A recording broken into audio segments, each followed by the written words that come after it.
All right. So, what happened last time was you guys were traversing the forest and decided to go check back in the well. When you went into the well, when you got to the well, you met four orcs, and after some discussion, you decided to have them join you for just a bit while they figure out what they have to do next, and they can be your like lookout while you go into the well. As you guys climbed down into the well, you visited the vault first and decided to check that out while Seven was tending to the dryad, helping her grow back. As you guys are looking into the vault, you discovered a unburied dead body that's been mummified, pointing out that it's been here for a very long time, with his chest caved in, and whatever was inside is now gone. You you found three statues.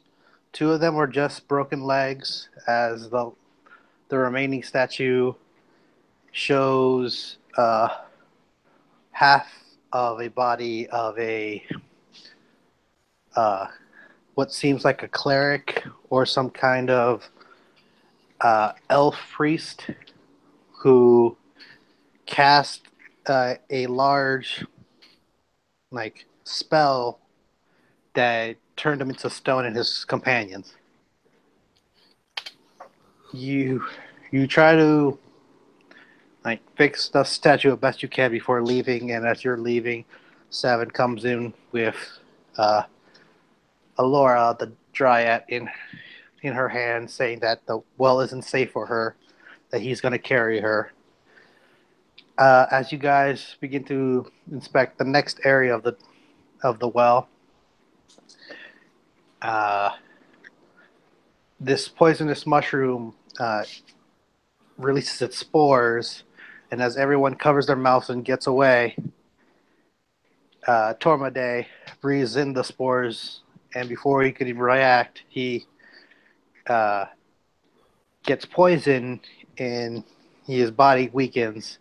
In a panic, you guys try to find some sort of makeshift cure by using a healing potion, reducing like its herby chemicals to sustain him while you guys went to travel back into the forest to the druid's hut. In the druid's hut, you find the body of the druid who died, with his stomach cut open and blood everywhere, with another dead body on the ground. What seems to be a cultist of some sorts, with a mysterious symbol uh, on his. He has a mysterious emblem with a mouth with an open a hand with an open mouth with fangs in it.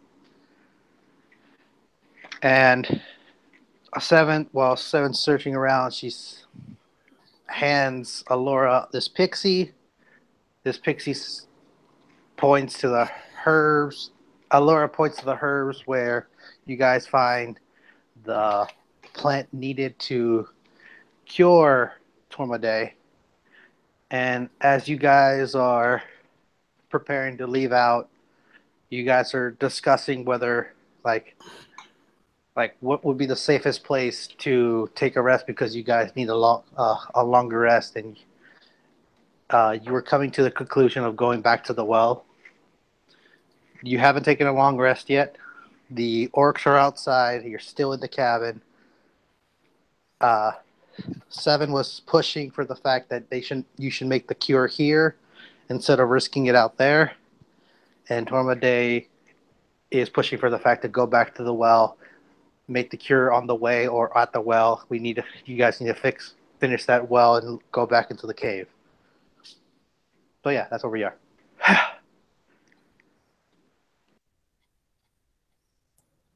I was actually pushing to go back to the well so we could plant Aurora. But yeah. Sorry, Yeah, I I got. don't have as many notes. I only wrote that one as best as I could remember. So, picking up where we left off. You guys are in the cabin. Hunt. Thing.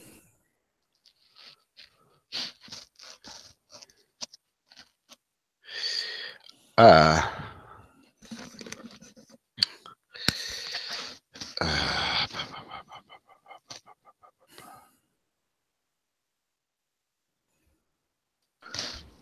So what's our plan? We're heading back to the well? yeah, for sure. You, you spent a lot of energy making that happen. For sure. Yeah. Um,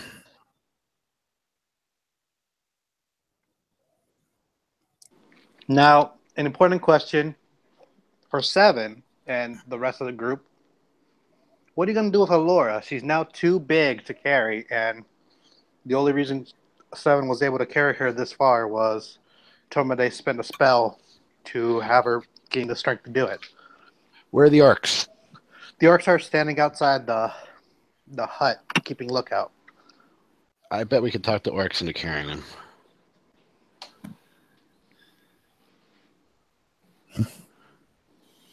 The What only do you guys choice. think? I think that's the only choice she has left at this point. Yeah, that was my thinking too. So, All right. As you guys are beginning to leave the hut, Professor Hoffman, uh, speaks up for a moment. Uh, Companions, I'm sorry to bother you, but are we sure we want to go back to the well?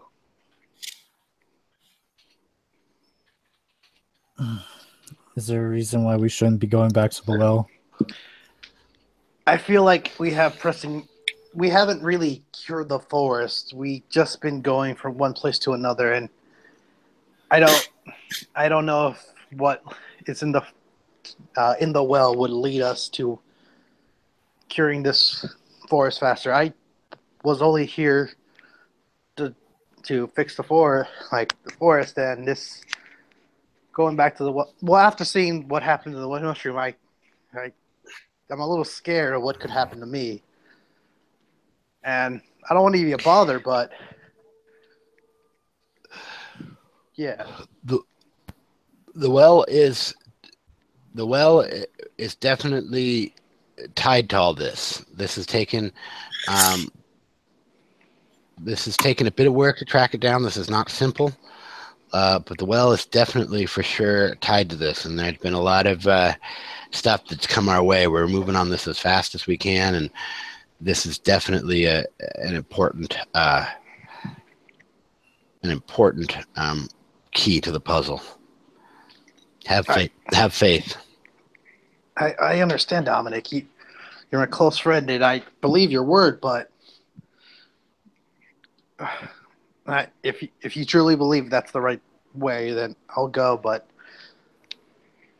I'm getting a little worried. I think. A little bit. Go ahead. A little bit more time is all we ask. Sorry, what were you going to say? I would stress that Alora was the first living thing in the forest we've seen that hasn't had signs of the rot, and that she would be. So she's obviously important in some way, and we should keep her safe. And that's in the well. Not to mention the pixie that we just found, which we should probably release soon now that I think about it. This whole time, Alora's just been holding the pixie in her hand because the pixie's inside a jar. Yeah.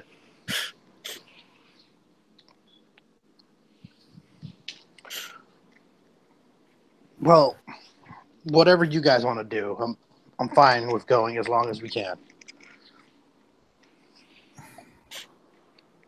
I want to get this done as fast as I can. I want to finish this as much as I can, as fast as I can with you guys.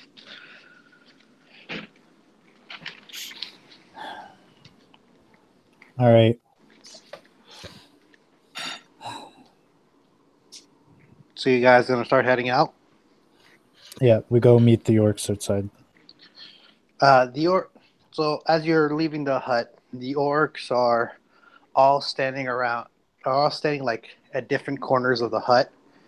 And when you walk out, Thora looks over to you and gives you a look, like a very concerned look, and she keeps pointing. She keeps dashing her eyes into the tree line.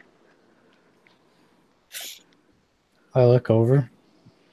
You don't see anything.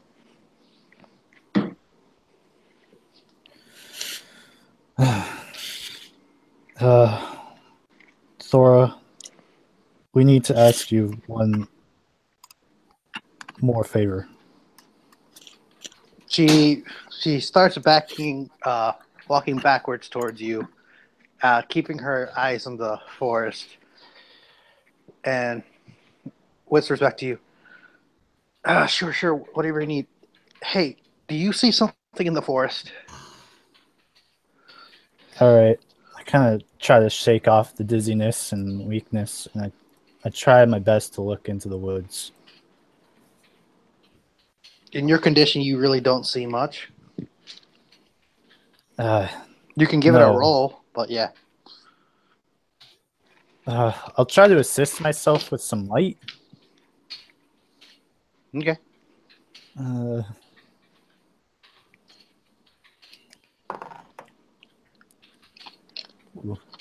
24. 24. So where are you casting your light? Just on my sword. I have to be touching the source. So your sword glows in the light, and its brightness stings your eyes a bit. But as you squint into the forest, you feel like you don't see anything. The orcs start getting closer to you, like start backing closer to the group, and Thora puts like her hand on her weapon, like looks at you. So what did you need? We need to get the dryad back to the well. All right, we could do that. Yeah. And in orc, she shouts at one of her men to come over, and she points and go ahead. My sense of disbelief. I am not satisfied with this unless you actually speak in Orcish here. Okay.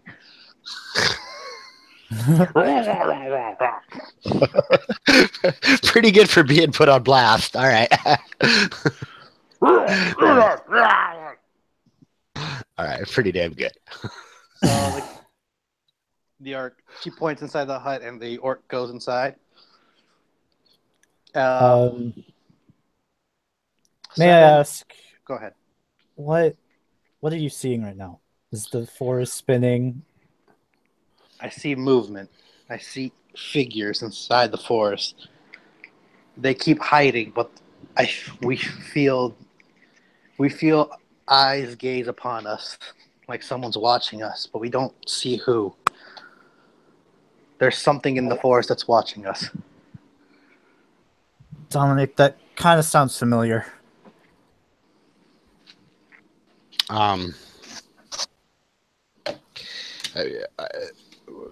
What is it?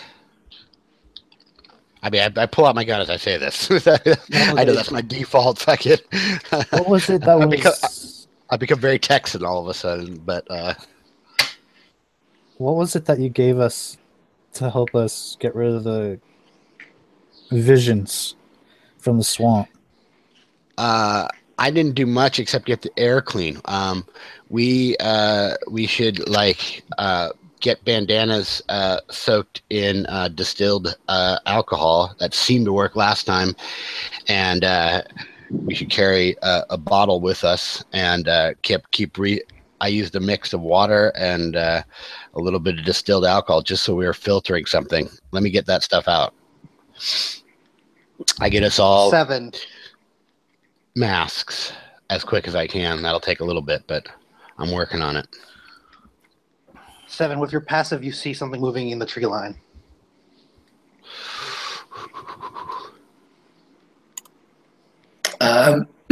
Do I get a shape, or is it more at the corner of my eye, or? It's like at the corner of your eye.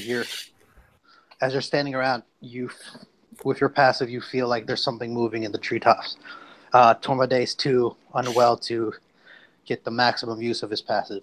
Was it tree tops, did you say? Yes. So above us, right? Above the edge of this area, yeah. But there's something moving in the tree tops.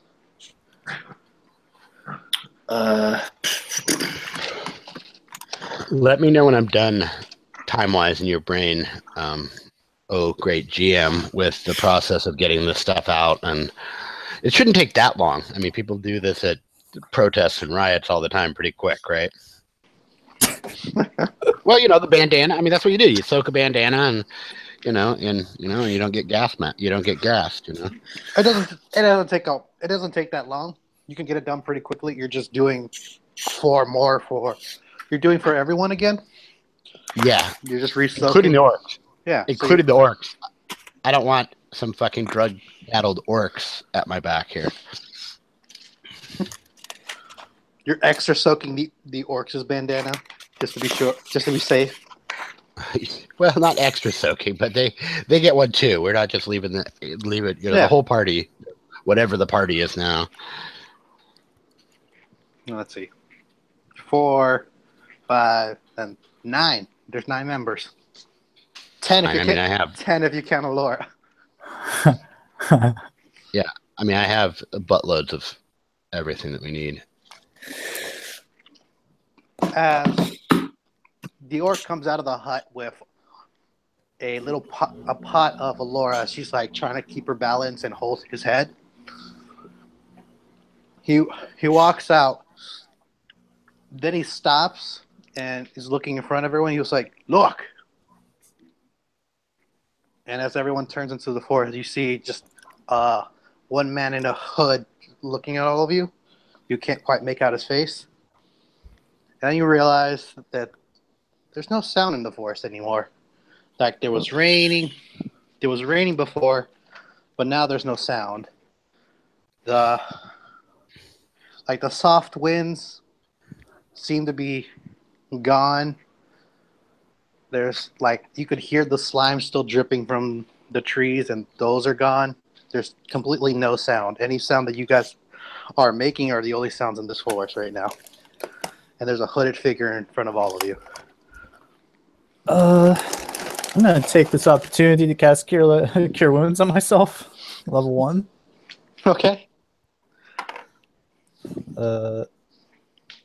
8. Thora grabs her blade and starts unsheathing it. If I'm anywhere within touching distance of her, I'd put my hand on her hand, not aggressively, Okay. just not yet, kind of thing.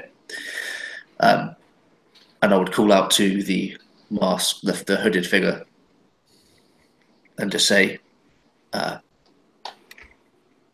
"Come forward. We have no threat. I assure you." We want the book. Shit.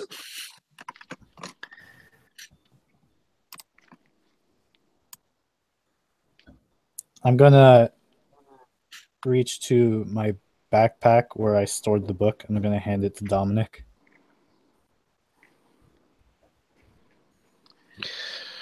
Okay, I take it as. Can I make a roll for fucking shady, palming or whatever to make out of game? My God, you just showed them that we have the book, but in game, I do my best to shuffle it into my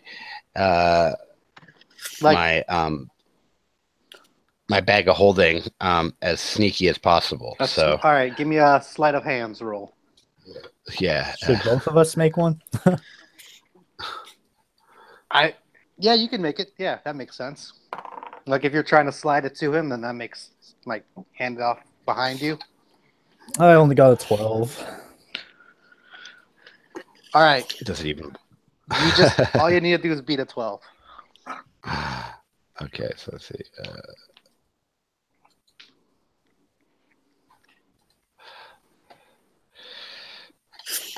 Just 1 second here. Why does he need to be the 12? So he receives it as sneakily as you're giving it to him. Oh, okay. Fucking rolls a 1, drops it. Because you're both trying to be sneaky, if not a one-sided thing.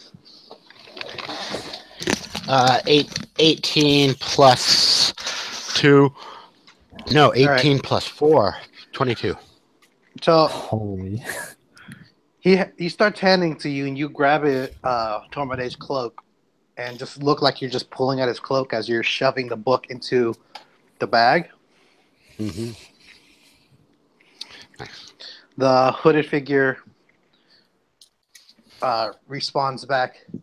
Give us the book of Mordor. Mordor. Holy shit. Monder. Yeah. Give us the book of Monder, and you may leave unhurt, unfazed. But Is if that you, the that's the God? hooded. God. Yeah, the book you found. Mhm.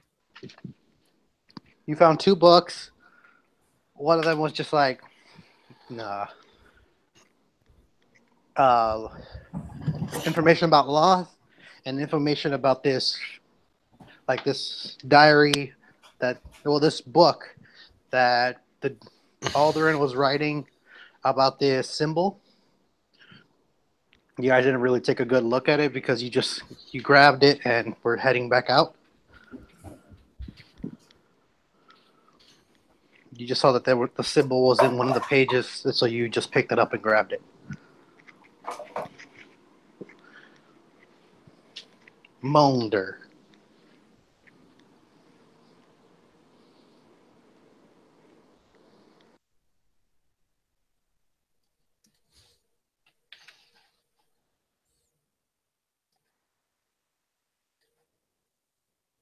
Hello? Hey.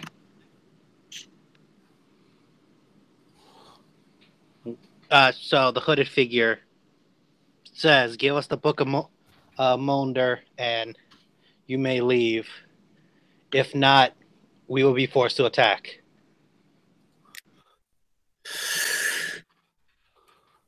What's the most vulgar language I know? Let's see if they understand this. I'm going to say in Abyssal, you can eat dicks.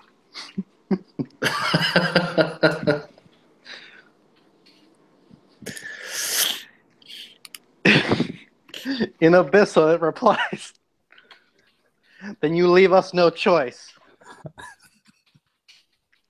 You guys don't know what's going on, by the way. But you start seeing these large globs of slime start dripping from the forest tops and building upon themselves as weird tentacle-like creatures with like its body so made of large It's body made of. It understood Abyssal. Worst news, I think I provoked them. You see these large globs of slime drop from the forest as they begin to glow. Begin to form a head with glowing red eyes, and like its arms start coming from like branches, and tentacles peeking out of its back. And then you see 2 more cultists come from the sides, the left and right side of the hut. There's 4 of these slime things and 3 cultists so far. And the hooded figure shouts back, "This is your last chance. Give us the book." Thora looks at 7 as she tightens her grip on their blade. And 7 looks at Thora and then looks at Tormund. I don't notice her looking at me because I'm fucking dying. That's exactly what I was afraid of.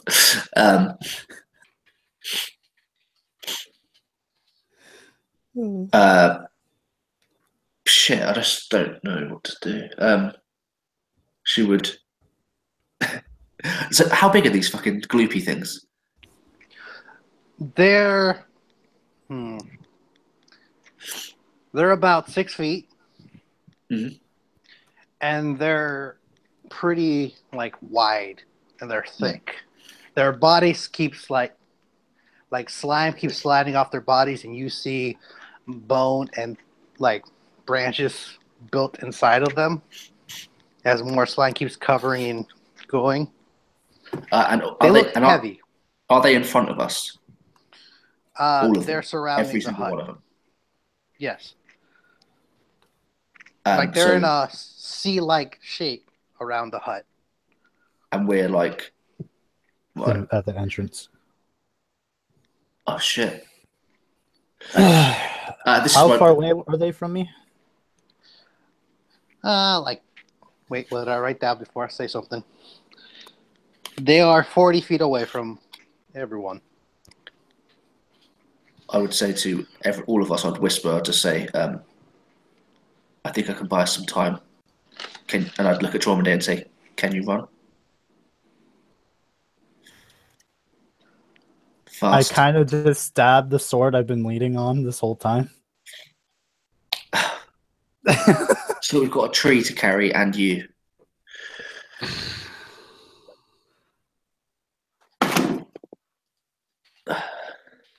Just like meta, I'm thinking fog cloud in front of us, bolt to the thing. Well, but I can't see how we win this fight. Not unless the orcs are super badass. level 10s. Yeah. We're actually the noobs here. I mean, they're not level 1s.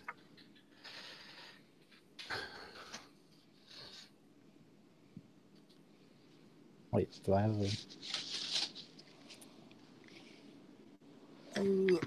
I don't really got anything that I can just like surprise round or anything. Sorry, we've got a pixie.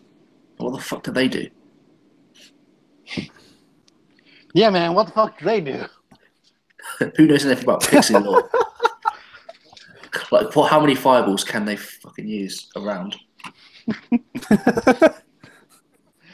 They're just loaded this whole time. Pixies are pretty magical. Pixies are pretty magical. I'll tell you in a second if you're really curious. Oh, I can't use those spells. Huh.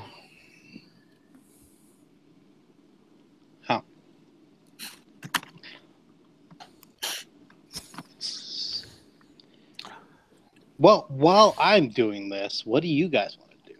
Or is the pixie thing really important to your plan? I don't want to know unless, like, I know in game. I don't want to know. I'm gonna. It's all down to this pixie. I don't know. How close is the 2 targets on the left side? Everyone is 40 feet around you. Okay.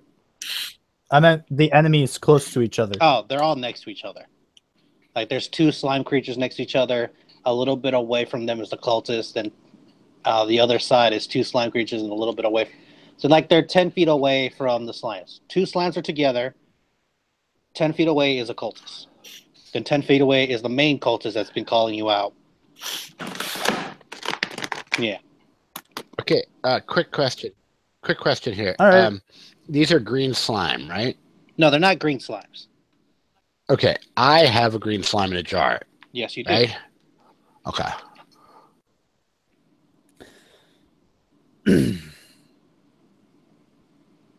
Well, Pixie can go invisible, Ben, if that's what your answer is. It can fuck off and leave us to die. That's good. It doesn't have any fire spells, if that's was your other question. Any cure wounds? Hell It can cause confusion. Anything helpful? It has sleep. That's helpful.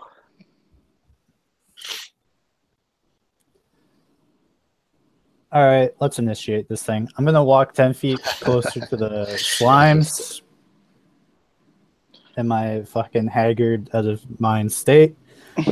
I'm gonna focus in on these slimes, and I'm gonna cast Burning Hands. All right. Let's begin rolling initiative while you make the first attack. Go ahead.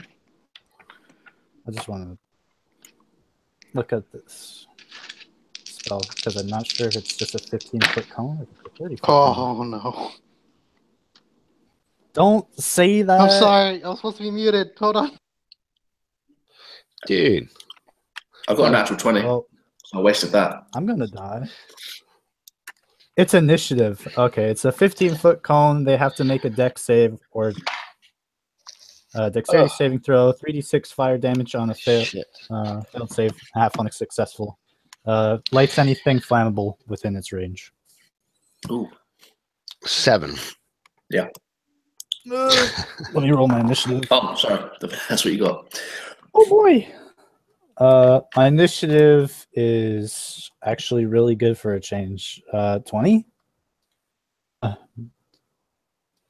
That's with my All right, bonus Ben, as you well. got a natural 20. What is it? What's your total? Total is 23. Okay, you're second. Do you roll a you bastard? I did. He's just so fast. So fast. All right. What did you guys get?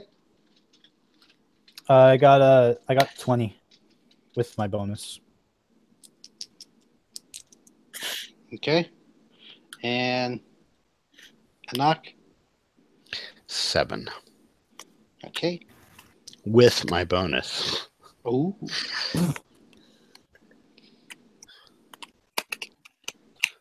We're getting that security deposit back with that save.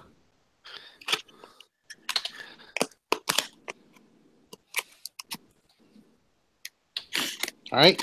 So you fire your fire touch. Burning Hands, yeah. What do I roll against? What do I roll against it? Dexterity saving throw. My DC is 14? 13? 13? I beat it. Yeah. Okay. Well, they just take half damage. Which is 5. oh, neat, cool.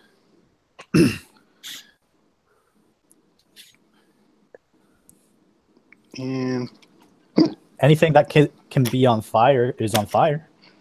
So half their leafy bodies on fire. They will take fire damage next turn. Don't fucking come and eat me now. I'm scared. Main cultist, number 1, is going to fire. His hands begin to form dark, purpley sparks as he fires at the group, and the group is shrouded in a darkness. You guys can't see each other now. So disadvantages to all attacks while in the cloud of darkness.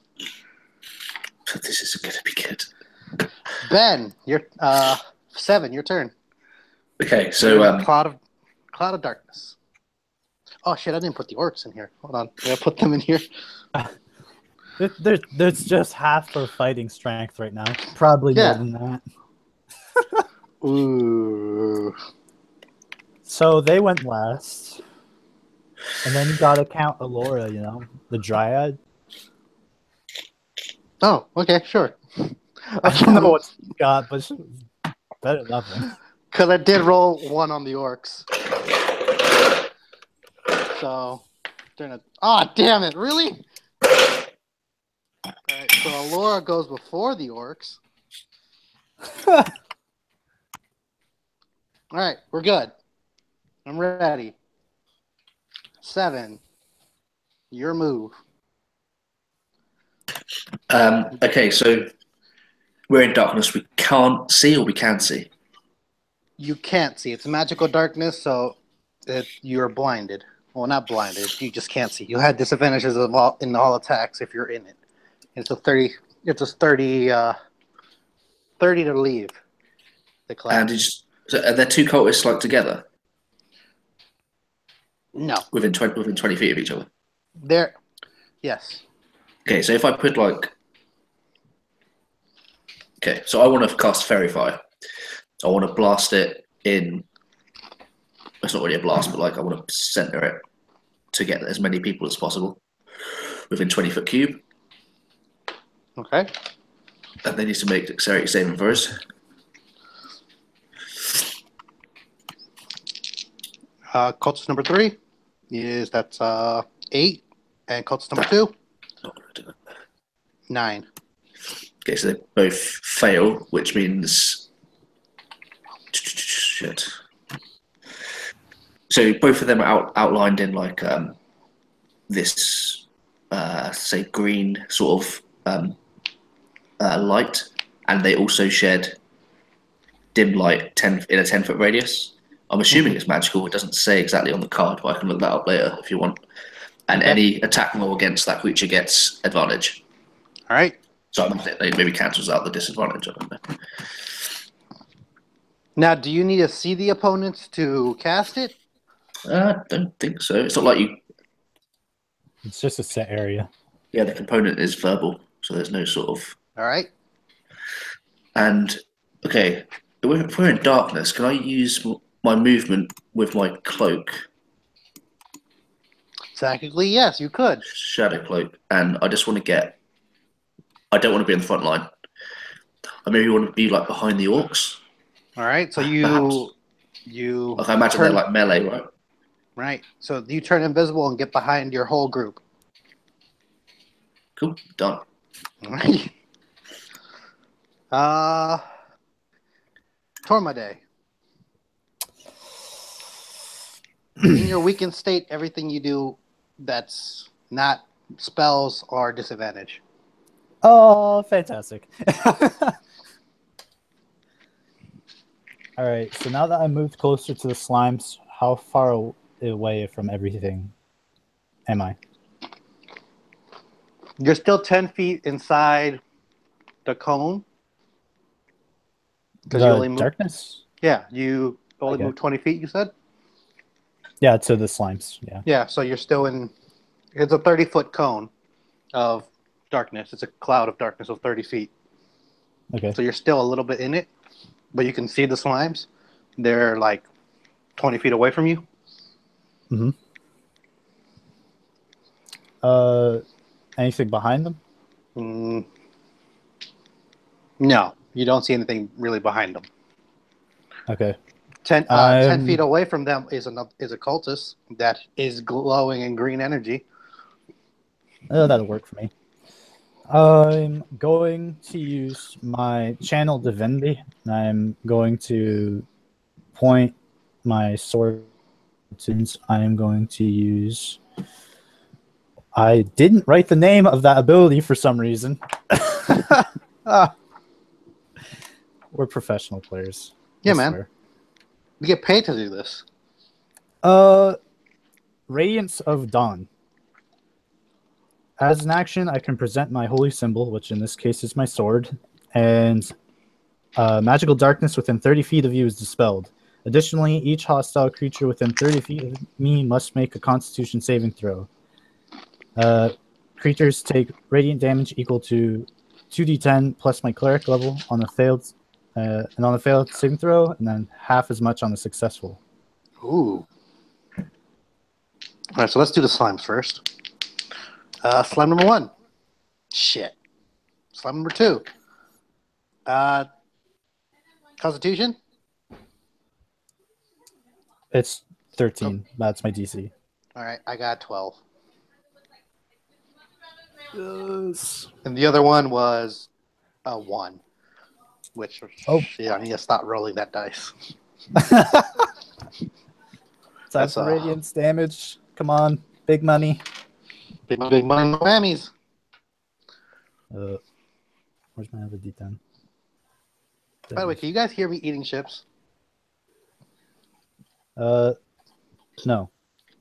Okay, good. 13 damage. Ooh, it's a good hit. And I dispel the magical darkness that's behind me as well. Yeah. So 13 times 2 is 26. All right. The slimes glow brightly and explode. 2 slimes are down. Cultist number 2. He's going to see this, and he's going to turn around and book it. He's going to run. Cultist number 3. He's going to nod at the main cultist, turn around, and book it, while firing a fireball into the cloud of darkness. So everyone in the cloud, please roll me a dexterity save. Please beat a 15. Yes, you are. Am I in the cloud? We're all in the everyone cloud. Everyone but Tormade is inside the cloud in range. Okay. Oddly enough, throwing my life on the line has saved my life. Yeah, I was like, damn, kid. What's the save? 15. You need to be a 15. For, what? Dex, the dexterity save. Dexterity save. Okay. Dex check. 15. Oh, you got to believe that's a good one. Fuck. Can I use an inspiration? Can I burn a fucking inspiration? If you have one, you can use it, buddy. I have one. Boom. 19. Fucking bonus. All right. Okay. Yeah, me too. Damn. Okay, that puts me at. Fuck you, Paul.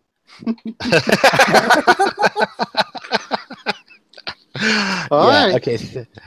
So let me just look at. So how does? Oh wait. 1, 2. Okay. So. Oh, half damage. Damn it. I was so happy for a second. Saves. Go ahead. Where are saves on the character sheet? Just so I can. So yours should be right next to. Ability skill. Yeah. I have intelligence and dex, right? Yes. Okay, so I have a 13 intelligence and a 12, and that means I need to roll under those? No. You need. There should be a number right next to it. As I'm looking at it, it should be your modifier plus you get to add your proficiency to it. So you get, and those 2 checks you get +2. Intelligence, I get +3, right? Yeah, +3. Then for when you do an intelligence save, it's +3, then +2, so +5. Okay. Because you're proficient in your saving of intelligence.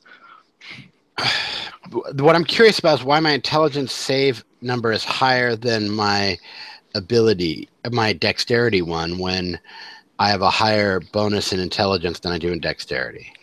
See, I also was thinking that, and I think you didn't calculate your proficiency into your save. I also thought that was weird. So you just increase it by 2. Okay. Well, I'll deal with that later. I think that was auto-calculated, but everything else has worked properly on this. I am saying it's user error, but we can move on. I mean, with 19, I'll figure out that later.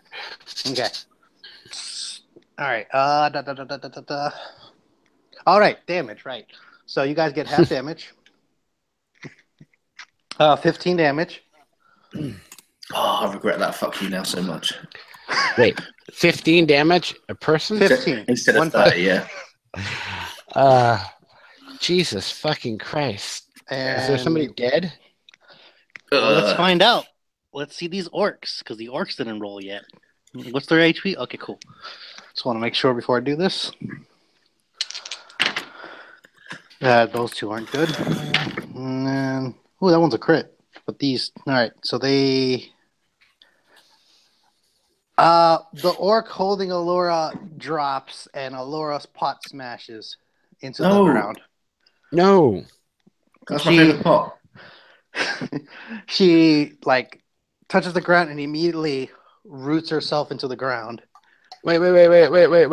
Can I try and interrupt before she roots herself to the ground? All right, what do you want to say? I want to try and use my fucking mend for the pot. Okay, You can do so. Okay, I think I have a mend item. That's part of being an artificer, right? I have a mend item at I think. Let me just double check here. Wait, did the orc go down? The orc is down. Oh, fuck. Okay.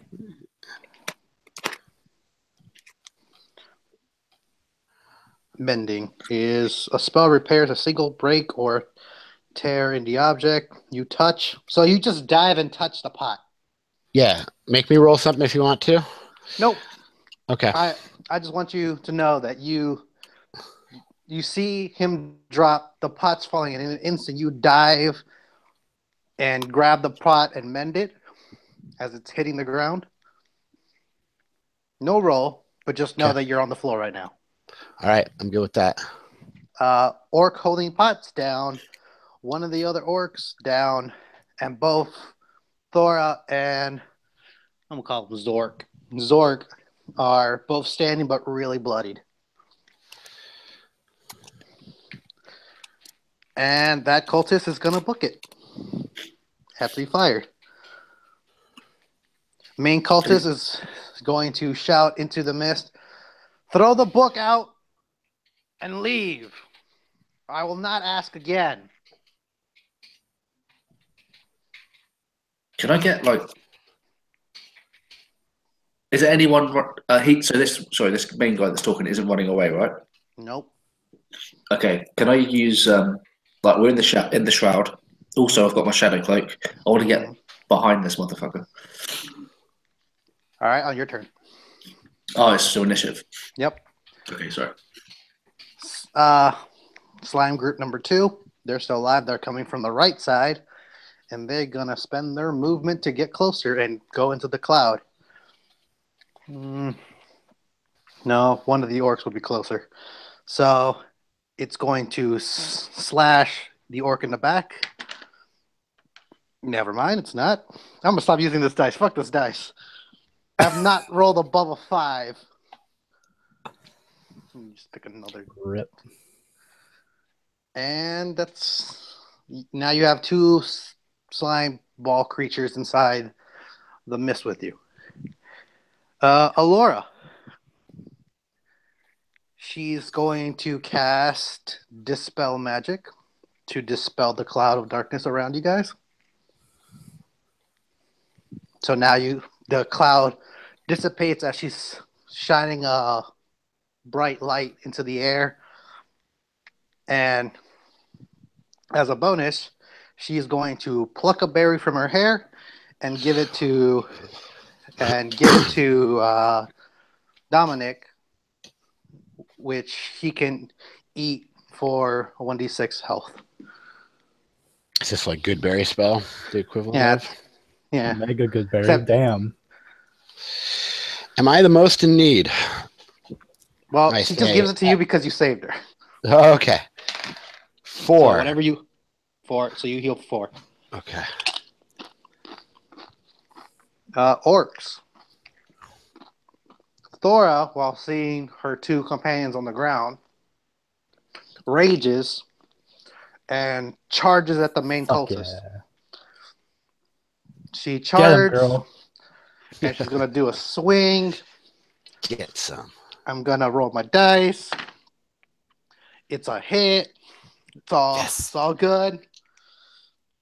She's gonna use what's her great sword.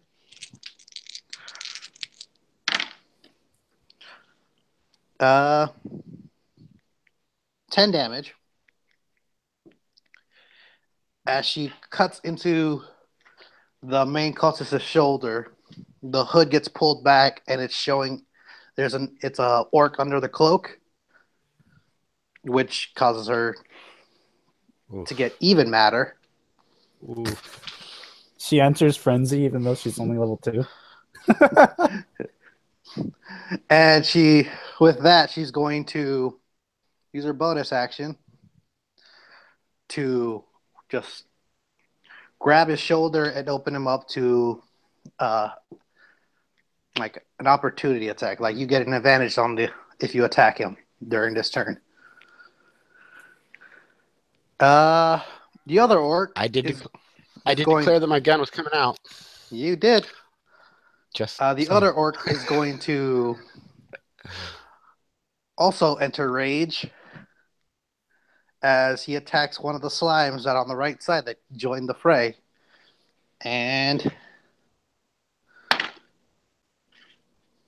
first one was a miss, second one hits.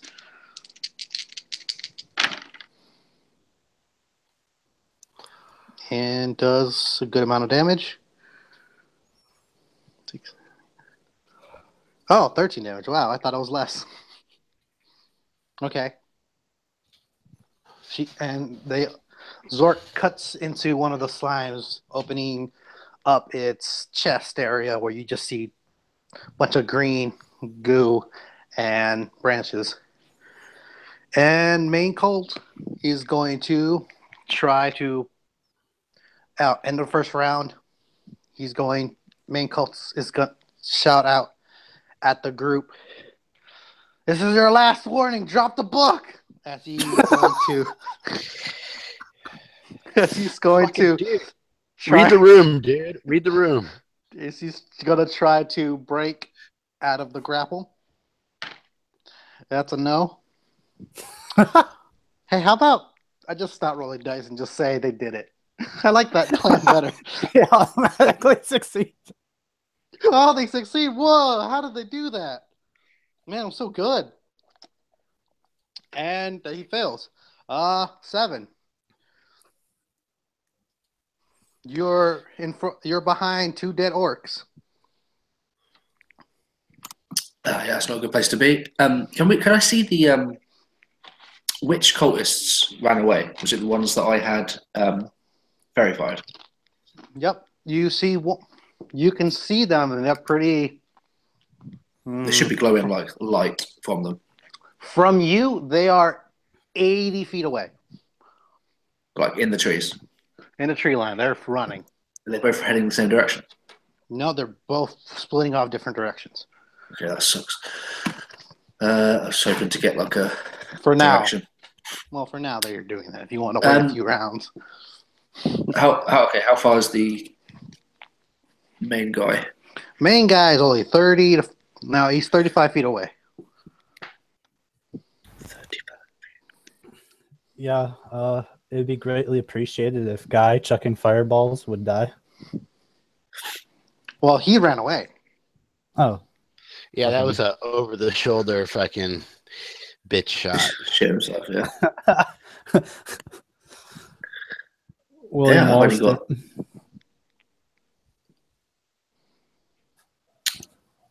I don't want to do anything I've got. Okay, I'm just going to use the fairy fire on that. Can I use it on more than one? It's no, I think it's concentration. It's concentration, so you would be losing the 2 that are leaving. I don't want to do that. But I don't want to do that. Definitely not. Oh, good. Yep.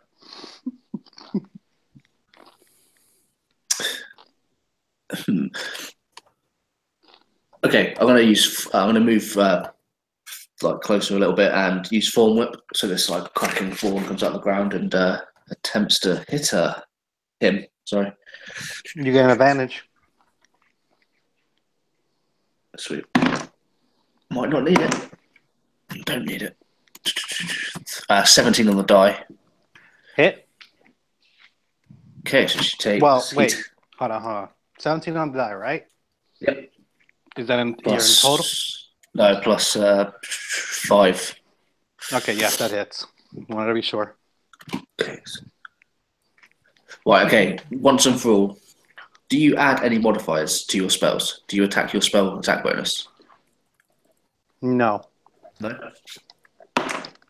That's a 2 damage then. And I want to like pull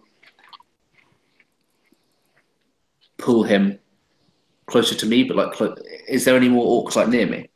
No. Oh, it's only Thora that's holding the main dude. As long as she's holding him, everyone gets advantage on attack. I imagine that I probably wouldn't be able to pull them both. Like, because that's what it does. Like it pulls the guy closer 10 by 10 feet. Oh. So if she's holding him, I don't know if you want to do like a strength save or. If she sees you doing it, she's gonna let go because you're obviously doing something. So she lets go and he moves closer 10 feet. Sucks. Would she get like an attack of opportunity? Because that is not what I intended. Nope, because she would be holding him. She was holding him and then let him go because you yanked him forward. Okay, I fucked up, guys. Rules as written. Next turn. Someone else do something. Tormaday. I don't have shit to do. All right, well, so the darkness has been mostly lifted? Or is Darkness lifted? is gone. All right. I'm going to turn around, vaguely see these giant slime things. Mm-hmm. They're probably the only thing I can really see at this point. And I'm going to cast Sacred Flame because I'm lazy and I don't have to aim that spell. Okay. What I do? He has to make I think it's dexterity save. DC 13 still. Oh my god. Both of them? No, just one. It's right. a cantrip. Well, I don't know. Does an 8 beat it? If it does, let me know. I'll just do 7 damage to it now. Okay. That's cool. Radiant damage. It doubles up 14 damage. I'm going to move to beside the main cultist. Okay. It's going to glow in a bright light and explode and die. One slime left. Main cultist. Last I'm slime. fucking doing good. Doing work. Am I up? Nope. Last slime is going to. Ooh, I know it. Oh, this will be fun. It's going to charge at. Let's see, who's still there? 7 left. It would be Dominic and Laura. Would be the other one still in the same spot. So it's going to charge. As it's charging, its body's inflating. And it pops as it gets next to you guys. And thorns and splinters start flying everywhere. And green slime is going to spew. So, okay, I'm going to use the item that I got near the start. I'm going to use my Bracers of the Savior on Alora. okay. I'm going to switch places with her. You switch. Both Tormaday and Dominic, roll me a dex save. I get disadvantage. Yay. Yay. I rolled shit. 5. No. So I rolled a 10. What do I add to this? My dex and my proficiency? Yep, +5. No, +4, right? Plus my 4. dex plus 2, +4, 14. 14. All right. Both of you didn't make it. No. Shit. 9 damage. 9? 9 damage. I didn't do that great. Whoa. Okay. Right. I need to get some new dice real quick. I need to get a cup of coffee to go with my 2 hit points. I'll be right back. Wasn't it his turn? No, it's Alora's turn. Hold on. I somehow erased him from the initiative, so I don't remember where he goes. Did I? I think on, he I'm rolled a checking. 1. I think he goes. Oh no, Oh, no. That was the orcs. He rolled he like a. goes before. Hold on, I'm putting everything back, so I'm Yeah, he goes. undoing all my writing. Hey guys, did he go at all? I think he used a reaction, which was like He a used a held reaction. turn, but I don't think I wrote him in He initiative. I didn't just skipped shoot. him. He No, didn't I shoot. skipped him the first round. That's bullshit, Paul. You should give him his guys, we inspiration gotta back. edit this out. Edit it out. He can never know. Well, on the bright side, I realized that. So there you go. I bet he's probably wondering he hasn't gone a single time. Why haven't I shot my gun yet? I feel like an asshole. Oops. Anyways, it's Alora's turn. You could just kill the cultist. That's no problem. Alora is just going to pick out 3 more good berries and just hold them because there's now no one near her and she's just a potted plant in a field. Can she just fucking punch the cultist or something? Nope, she's out of range. She can't move. I moved beside her. No, you him. you exchange places with her. Yeah, but before that, I had moved beside him. Oh. She is adjacent to him. She is. All right, she's going to punch him. Kick his ass. Give him a good whack. Oh, fuck off. So, all right. I roll the crit. What's going to do? And I rolled a 6. All right, 12 damage. Cultist is down. Wow. Yes! This has been the best use of the bracer yet. Wow. The best and only. Her hand expands into a bush-like thing, and she just socks him right in the face, and he's out cold.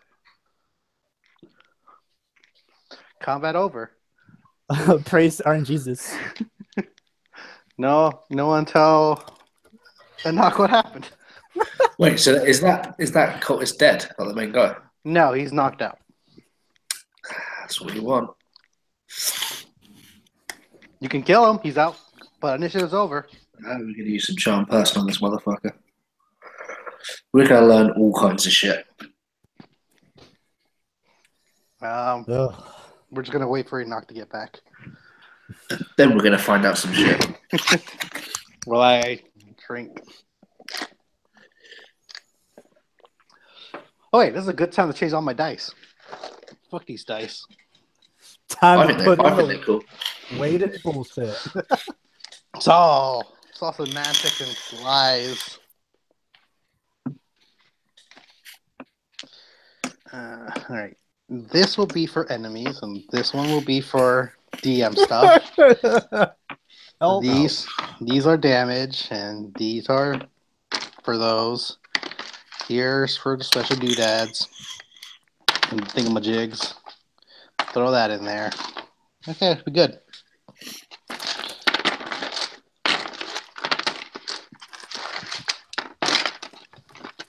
So, 7. You're looking at the forest and you still see 2 glowing dots. Since it's not an issue, they start turning and start converging. Heading east. They start heading eastwards towards something.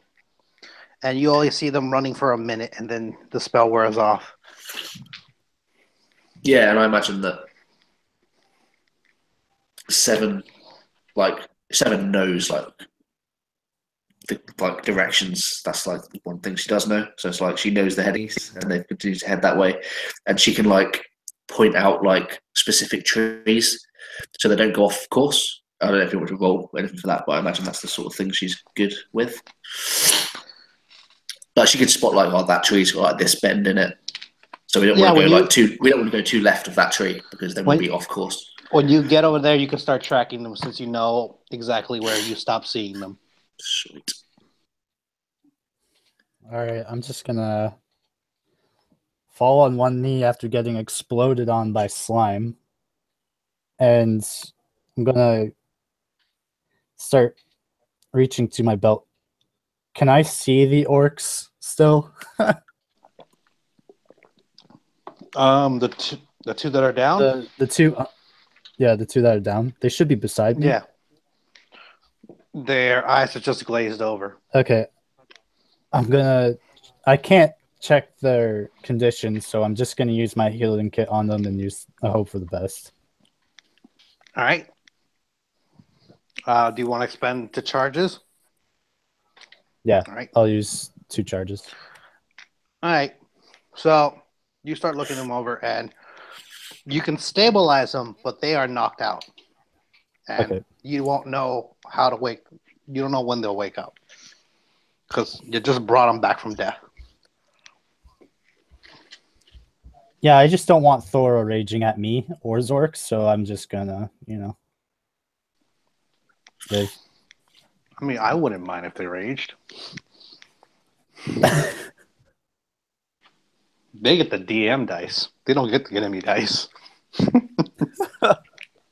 I'm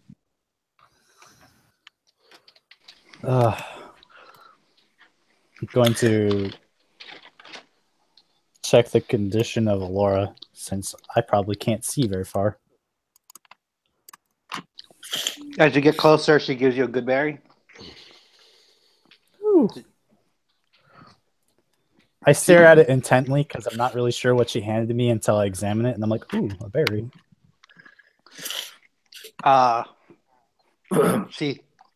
She thanks you for taking the blunt of the hit.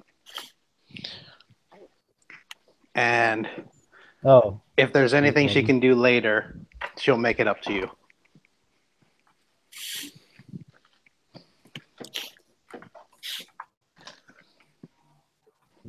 Okay. I think Let's go. I think we're going to need to make a decision on. I don't think we should leave this place now. I think we should plant Alora in the basement of that druid temple, of that druid hut, lock that fucking latch, and come back for her later. I feel like you guys should decide and talk this out for 5 hours. Yes. Let us use up all the time. Yeah, 5 hours. I just feel like we've got like a direction. We've got the supposed leader of this little group. We've got leverage, and we can't carry a tree around with us. But if we plant her and pick her up again, doesn't she go back to tiny? Is that a thing? No, she needs to give you her seeds again, and she can't do that until she's fully grown, which is she's not. How long does that take? Days? Hours? Give her a few hours. She's almost done. That's Well, we're still here, and we're in no condition to leave now because there's no way we can carry 2 orcs, Alora, me, and that's it. Well, just know that right now she's only 4 feet high. That's why she's still being able. She grows up to 6, and once she hits 6, you can't really carry her anymore. All right, so I'm going to re-enter the hut stubbornly, and I'm going to check the hatch again.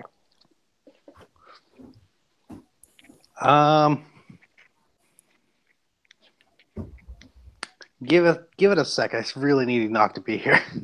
Okay. I'm here. I've been here the whole time. What? Oh. When'd you get back? I've been pretty much. I mean, I literally just poured a cup of coffee and came back. Sorry. You didn't mention that. Well, I figured the less visible I was, the less likely I was to be victim to fireball spells, exploding slime, Damn. whatever. He's learning. All right. Turns out when you AFK, you're keep your head down. Right? No, I'm here. So yeah. Well, while Tormade is going back into the hut, you guys wanted to do something with the main cultist. Do you want me to give you some time to think this over while I deal with Tormade? Or does Tormade would also like to be there? Hell no. He's gonna fucking look at me and use magic missile and I'm dead. All right. So give you guys some time, or do you want to do this now? I mean, essentially, I need to know if the spell works. If it doesn't, then it's basically a wasted. All right. Let's start with the cultist guy. Then. Can I ask,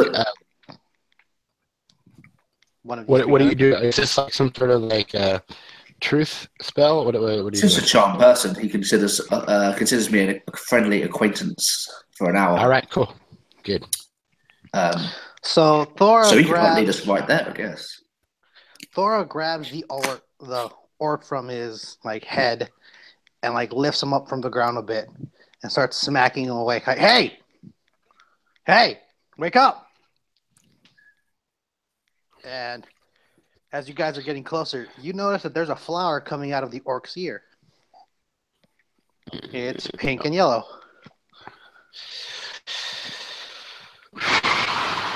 So she flips the orc on his back and then gives him a good gut punch.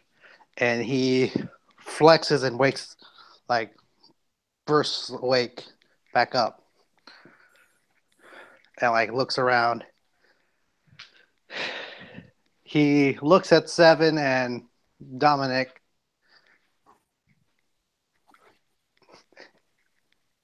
Do you have the book?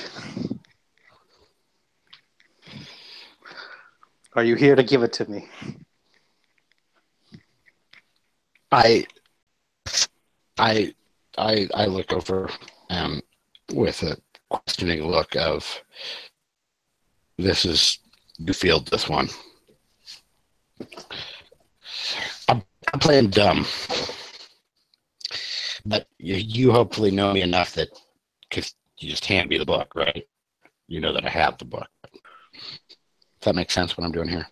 Tormade isn't there. Tormade went inside the hut. You were with Seven. So who just charmed? I haven't used anything yet. The orc on the floor cultist got punched in the gut by Thora. Thora. The orc lady. Yeah, and then he woke up and said that directly to you. And here we are. Do you have the book? Do you have the book? Are you going to give it to me?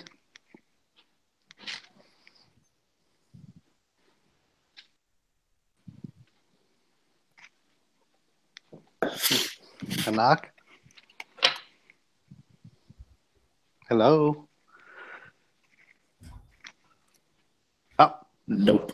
He couldn't handle it. He was like, oh, He's no. just like, no, I can't make this decision. Fuck this. No, too much a kid. I'm out. All right, well, he's gone. Tormade. Let's figure you out. So you're going into the hut. Yep. All right. Yeah, you feel wheezy. Yeah, you feel weak, so you're like yourself on the edge of the door frame. Oh, you're back. Yeah, I heard up to punched in the gut. So,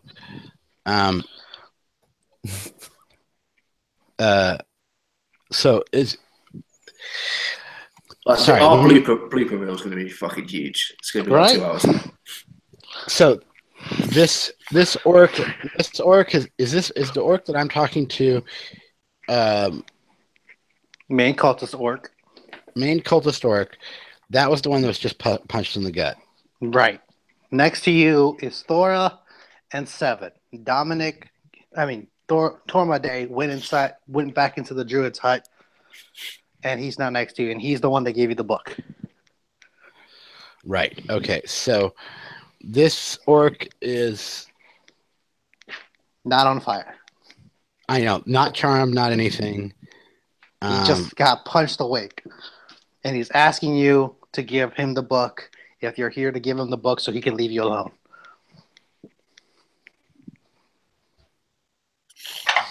Look, you just need to be quiet for a while. You just need to be quiet for a while until we figure out what's going on. You're lucky. You're lucky you're still alive here. You sit there and keep your mouth shut. I'm alive by the grace days of Morinor. Yeah, mumbo jumbo to me. If no one else says anything, I would 100% like to. all right, go ahead. I would just like lean over him and say something along the lines of, why don't we have a friendly chat? And he needs to make a wisdom save. Where's my thing? What does he need to beat? He's going to be a wisecracker, isn't he? 13. 13. As you're trying to connect with him, you feel like you just hit your head on a wall and nothing connects. So he doesn't have to do a check. Huh. I don't know how. I mean, she's certainly magical in nature, but I don't know how well she knows sort of other magic, if that makes sense. But could I make some sort of check to see if she knows, like, is that like a You can roll something me he's an trained insight. himself to do, or is that more of a magical thing? Insight, right? So you can roll insight to figure him out, or arcane to go like, why didn't the spell work? I mean, with a natural 20, can I do both? Yeah. I've got one, so spill the beans. No way. All right. So you look him over, and his eyes don't change at all. So you realize that the spell didn't work on him. You're trying to connect the dots, and you can only assume like maybe he can't be charmed just because that's the spell you used. You're not exactly sure what else you could. You're not sure what stopped you because the orcs, you could charm an orc if he's next to you, but only if he's next to you. And since you're right close in person with this orc, he doesn't seem to change his figure at all. So you're not exactly sure why the spell didn't connect. The only thing you got is he's immune to being charmed. Would I get like this guy's like conditioned himself? Like is it like he's like a brain dead? Like where's the book? All praise Mulder, this, that, and the other, or is it more like at best you feel like the wall you hit, something stopped you from hitting it. So it's either he is mentally aware that he can't be. He made himself too charmed, or something else is blocking from him being charmed. So I would sort of like shake my head slightly and look at him again and say,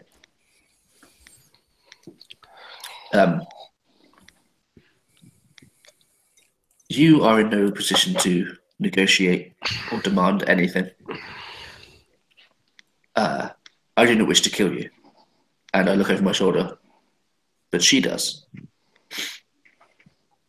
And she looks at Thora. Thora, and he looks back and says, "Why do you want the book so badly?" So he looks at Thora, then looks back at you. I don't fear death.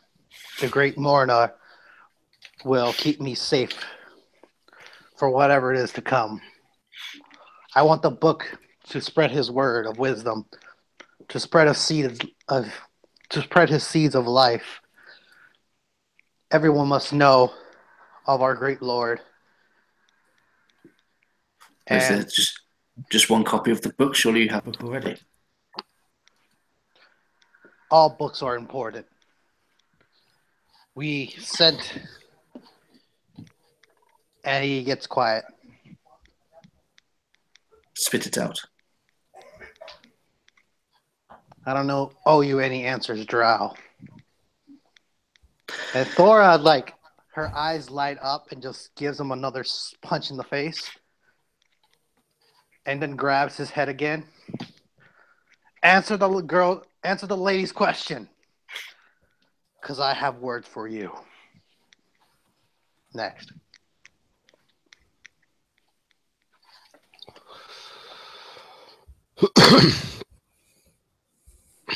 Does he say anything? Or? No, he remains quiet. She will shake her head. She'll sort of she'll stop leaning over and stand up, and she'll look at Dominic and say, "Brainwashed, stubborn. We can do nothing with this man." And they sort of like step over him and walk towards the hut, but not away from this conversation, if you know what I mean, but just not engaged in it. All right.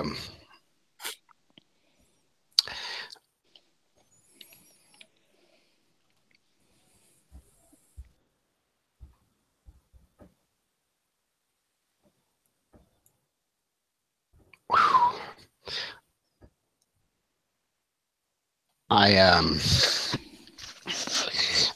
have my gun trained on the orc, and I say, do we need to talk?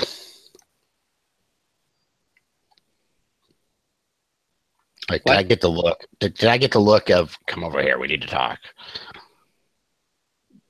Who? I'm sorry, I don't understand what you said. I feel like I missed something. Like,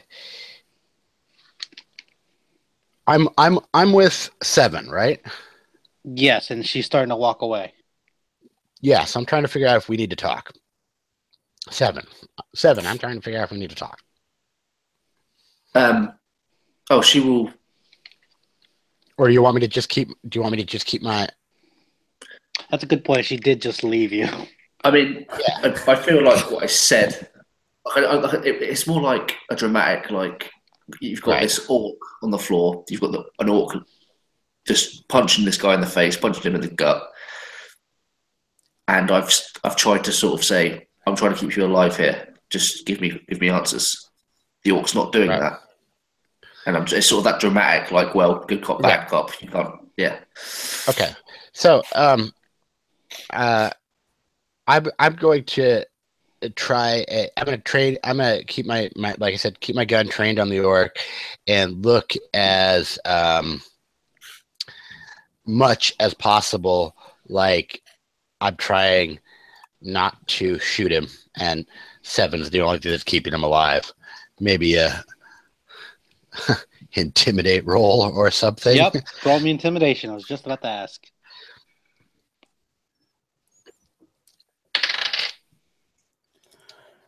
Proficiency? Do you have it? Oh, yeah. Okay, so I'm not proficient. No. 9. You feel like you're pretty intimidating. I want a big gun bonus. Tell me what you... All right, how about this? Tell me what you're doing with the gun, and I'll see if it deserves a bonus. I'm acting very very twitchy, like if you ever have gotten sometimes you get pulled over by the cops and you feel like, oh god, I just need to talk to them and I'm gonna get a ticket. And sometimes you're like, I need to be very, very still and calm so I don't get my head blown off, because they have that energy about them. I'm trying my best to produce that energy of my jaws grinding a little bit. I have burning eyes on the person. I'm also really fucking tore up. You know what I mean? You could tell that I am so physically damaged and emotionally distraught that I am not a safe guy. That's just my physical demeanor. And I'm just kind of a little bit a little bit too like my fingers are going a little bit too much, and my shoulders are very hunched, and I'm like, kind of trying to. All right. Okay, so you can have a +2, but know that he knows that if he does anything could cause you to shoot because you're that nervous. So that's the it's just intimidating that, oh, he's going to shoot me. Not he has a gun in my face. No, he's like, oh no, he doesn't know how to use that gun. He's going to shoot me. I'm not expecting him to rule any sensitive information or anything like that. I'm just, trying to keep him in check here and let Seven do her thing. And if possible, unnerve him enough that when she gets at him, he's closer to being broke. Okay. 7, are you going to come back or no? I'm watching from like a little distance away. And all right. Does his... Oh, go on. Go ahead. You go first. So 7 genuinely believes that this guy is just a complete fanatic, will not speak, and I can't stop Thora from snapping his neck. And I'm not going to. I wouldn't get in the way of that. So I'm just watching to see if there's any hint of what Dominic did. Like, does that unnerve him? Does he genuinely not fear death? And he looks like he is not fazed. Yeah, I mean, he's taking a note that this guy with a gun could shoot at any moment. That's his only note he's taking. Because, I mean, you've got, like, Thora is leaning over the guy of the other orc, and she's got her 2 orc friends who are, like, stable but unconscious on the floor next to her. Like, do you know what I mean? You can't just stop her from doing this, so I'm not going to. I just watch. So Thora's going to look back, see 7 away, see Dominic, then grab the cultist by the neck. Where are you from, orc? He replies that he was born out of the life of Mordor, Monder. And she tightens her grip. No, I said, where are you from? Because you look pretty familiar to me. And he just gives the same reply. And 7, you're spotting Thora grabbing a dagger from her boot. And she's like pulling it out. Look, orc, if you brought harm to our town, I will end your life right here, right now. So tell me where you're from. And the cultist replies the same reply. No change in his tone. Dominic, you're noticing that Thora has now pulled out a blade. Do you wish to stop her? Or if you don't, she's just going to stab him in the head. I'll let you know right now. I just say, Thora? I know him. He betrayed our town. He must pay with his life. I'm not saying that that's not going to happen. Just, can you give it 5 minutes? She's still enraged, by the way, so she's really hard to I know. calm down. I'm really not totally sure. I'm not totally sure why she's why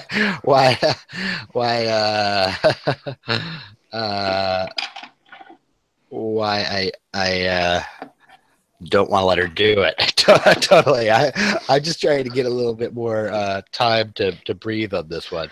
I'm not even sure. I don't. The cultist looks up at Thora. We just want the book. Give us the book and we'll leave you alone. Or join the fold. Thora tightens her grip on the blade. Little gnome, Thora says. Little gnome. You're a gnome, right, Dominic? Yeah. Right. Gnome, please avert your eyes.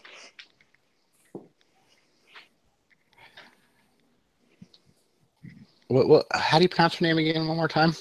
Thora. It's Thor with an A. Okay. Thora, please.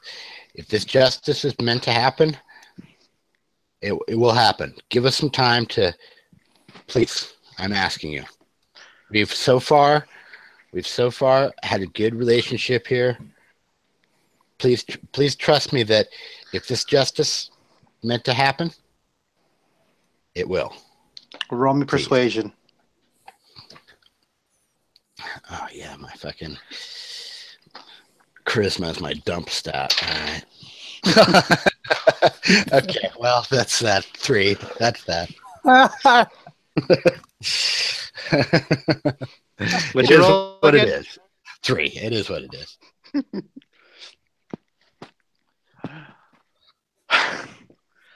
She grunts, slices off his ear with the flower in it, and then just tosses him to the side. I hope you die from that cut, orc. Gnome, you can have him. And she just starts marching back to her fallen comrades. Did she roll a 1? Maybe. But it sounded badass like this, okay?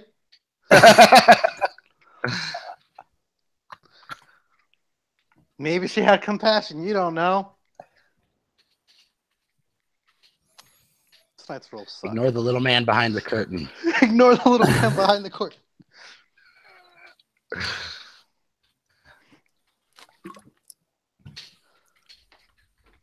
Dominic? So, I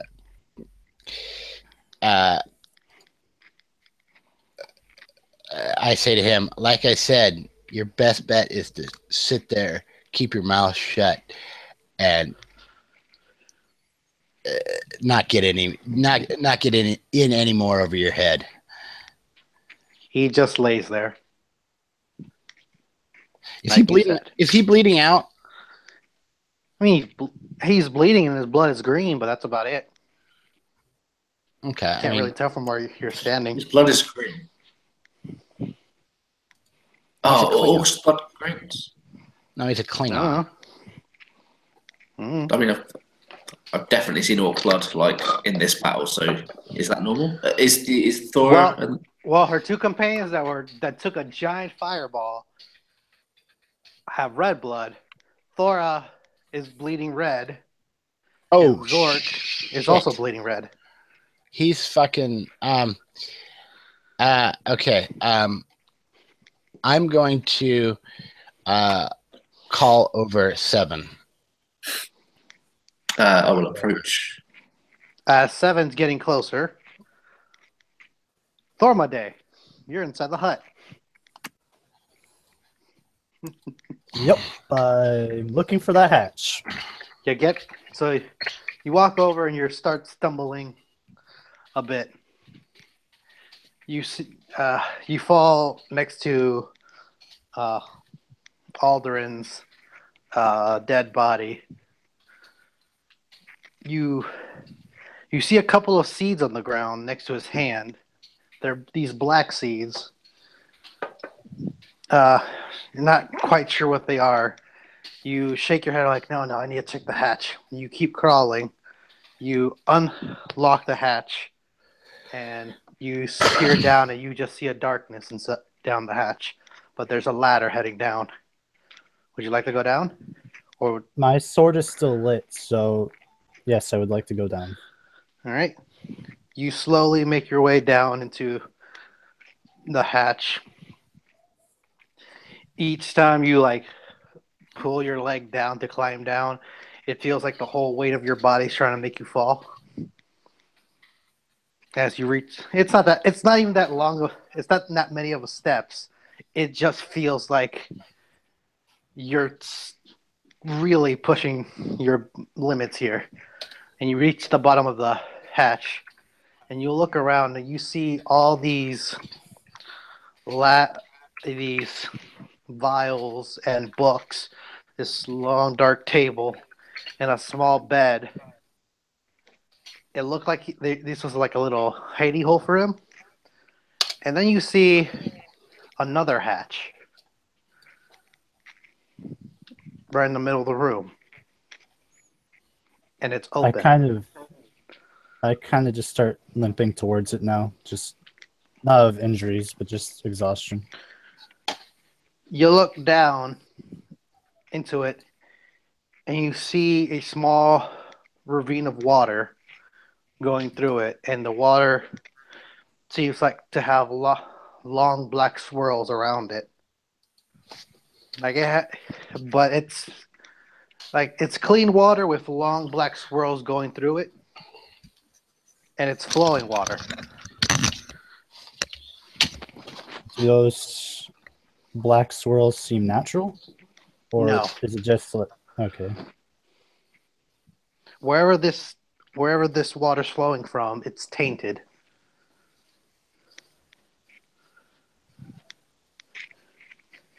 I try to look for like maybe some sort of map. You pull yourself up to the table and you find a actually well-detailed map of this whole forest with like river water markings that lead under the hut towards this holy cave, which also is leading towards the well. You see the holy cave has this large red circle around it, and the well has a large red circle around it. Yeah, you see a little flower placed with the words Laura under it, and it's showing exactly where she is. She's right outside the hut, and there's just like, here's a small encampment of goblins.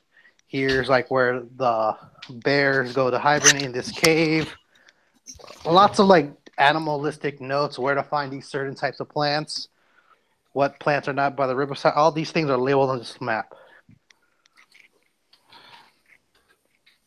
I'm gonna roll up the map with me, and I'm going to head back to the ladder. Okay.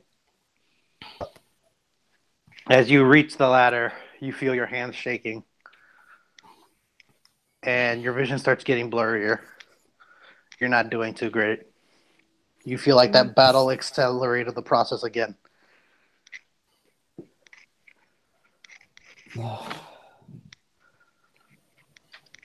I'm gonna. You're gonna roll me a Constitution check. I'm actually. God damn it! Beat a 15. Oh well, I'm not gonna fucking beat that. Oh wow, 20. Woo! Nat 20? Yeah, natural. Oh, you feel like you have the will to live on, and you have enough strength to climb out of this hole now. Okay, I muster whatever little bits of strength and faith I have left to climb up this ladder. All And right. back up the hatch. 7. You're getting closer to Dominic. You're standing by his side. How am I far enough away from the orc that I can whisper to 7 and not be heard? You can back up a bit, but yeah. Yeah, back up, keep my gun trained on him and say, Okay, I'm smart enough to know that orcs normally have red blood, right? Right. And you can make me make an intelligence roll for this, but from my experience, I think I should be able to say, I think that this orc is infested with whatever rot plant infestation we're seeing. You know how we saw the tendrils and the green, and from the the other people were infested. I am virtually sure that this orc is infested with whatever has got them.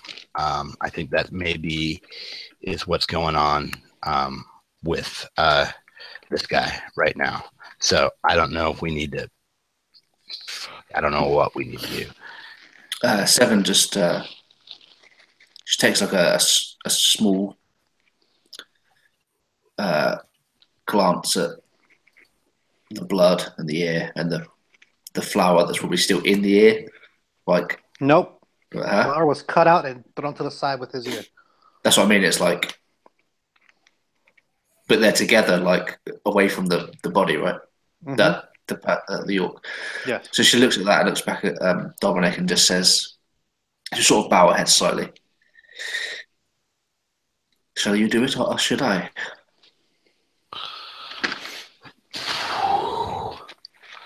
Do it, I say, and raise my eyebrows. You know what needs to be done.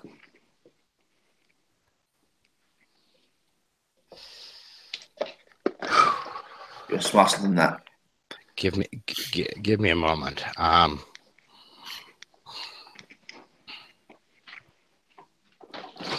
Do you? I'm a scientist. I'm not in the realm of spirituality. Do we need to do anything to make this morally right before we send him? How do we do this humanely? Humanely.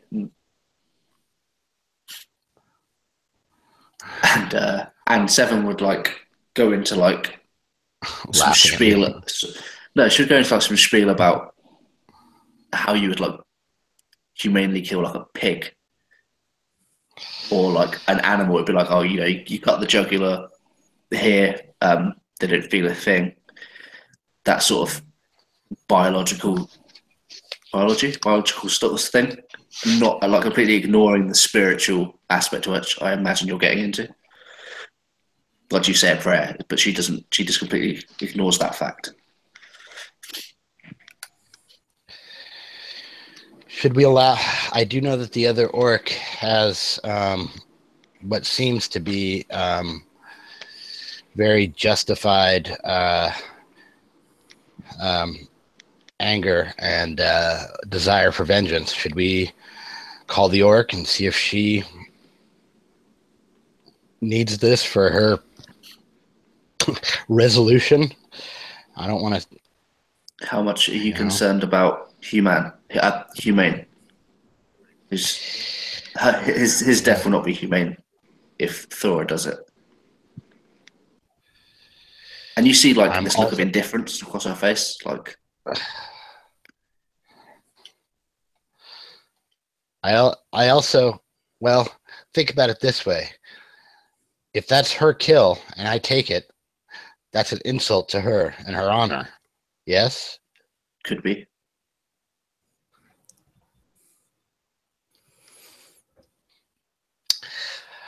How far? Where's Thora? She's like 30 feet away. She's like halfway between you guys and the hut. She walked off. She's tending. No, she's at the hut now. She's tending to her friends. Brooding orcally? She's brooding orcally, trying to see if her friends are okay.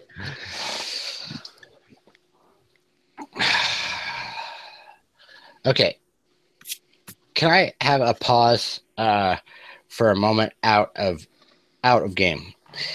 I don't want to totally fucking violate my character's. My character's somewhat moral. You know what I mean? Right? I feel like I'm in a difficult situation here, and I don't feel like I'm totally going evil. You know, we don't have any knowledge of how to cure this person. We've seen If what you're happened. if you're This afraid is that like a this will change your alignment, it won't. This is up to you what your character wants to do. right. Okay, It yeah. won't take you down a dark path. It will just you will remember that you killed this orc.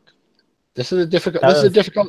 This is a difficult thing for uh, me to do, but you know, out of character, I will be there soon, and if I actually make it out the door, I might just finish them myself.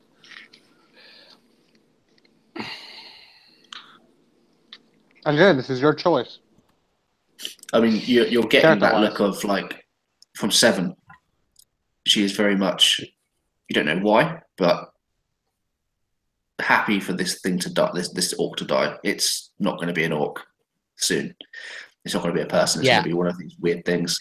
So whether you yeah. do it, I do it, or Thingy does it, Thor does it, it makes a difference. I tell Seven I'm willing to let Thora do this, and but I will do it. I'm not a coward in this, but I don't feel it's my place. I I will. think we. Seven puts her hand. She sees that you're in slight distress, and she puts her hand on your shoulder and just says, softly, she says, "Go inside and get some rest. Before you do that, tell Thora to come to me." I'm the one who's got the bead on. I've got my gun on the orc right now. I'm willing to stay. I just can't see myself. I can't see myself doing this at this juncture. He hasn't turned yet.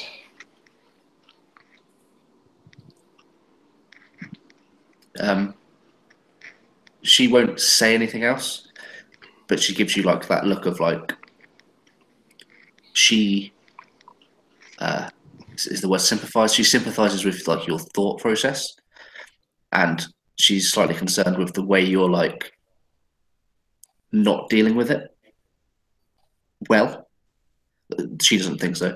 So she just gives you that like look, just like if you need to go. Remember, he's a little shaky. He's not. He can keep Yes. the gun, but it's just like he's a guy. He's a scared guy with a gun. I'm good. I'm staying here, but I'm not gonna make that step So now. Seven I'm good. I'm good. If Seven something calls it. happens, I'm ready. So she would just say, she would like call over to Thora. Thora grunts and walks over. What? I imagine I have to sort of like, I imagine I was kneeling to be like at your eye level, Dominic. So I stand. I look at Thora and just say, he's already dead. Finish him. And I say that, and then I walk towards the hut, and I don't look back. She grabs the main cultist who's been laying there quietly the whole time, flips him over, and his eyes are already glazed over, and his, like coming out of his mouth is the green blood, and his ear keeps spewing blood, but it seems to be regrowing the flower. And she, no concern about it. She just looks at him, shrugs, and then stabs him through the head with the dagger, and twists and twists and twists, pulls it out, grabs his tusk, and snaps it to the side, breaking his tooth off, and pockets that. Turns, looks at the gnome, looks at Dominic, gives a nod. He's dead. Spits at him and gets up and starts and looks at you to see if you're okay. I turn to Seven and I say, I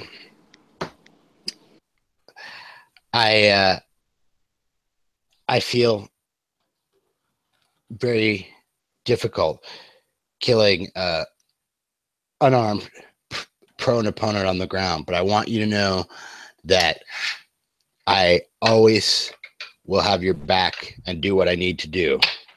Please don't think me cowardly.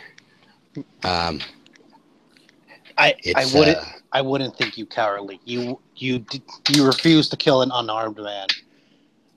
That's enough to prove that you're fine in my book. All right. He deserved to die. I agree. Did you say that to Thora? Thora saying that to Dominic. No, I was talking to Seven.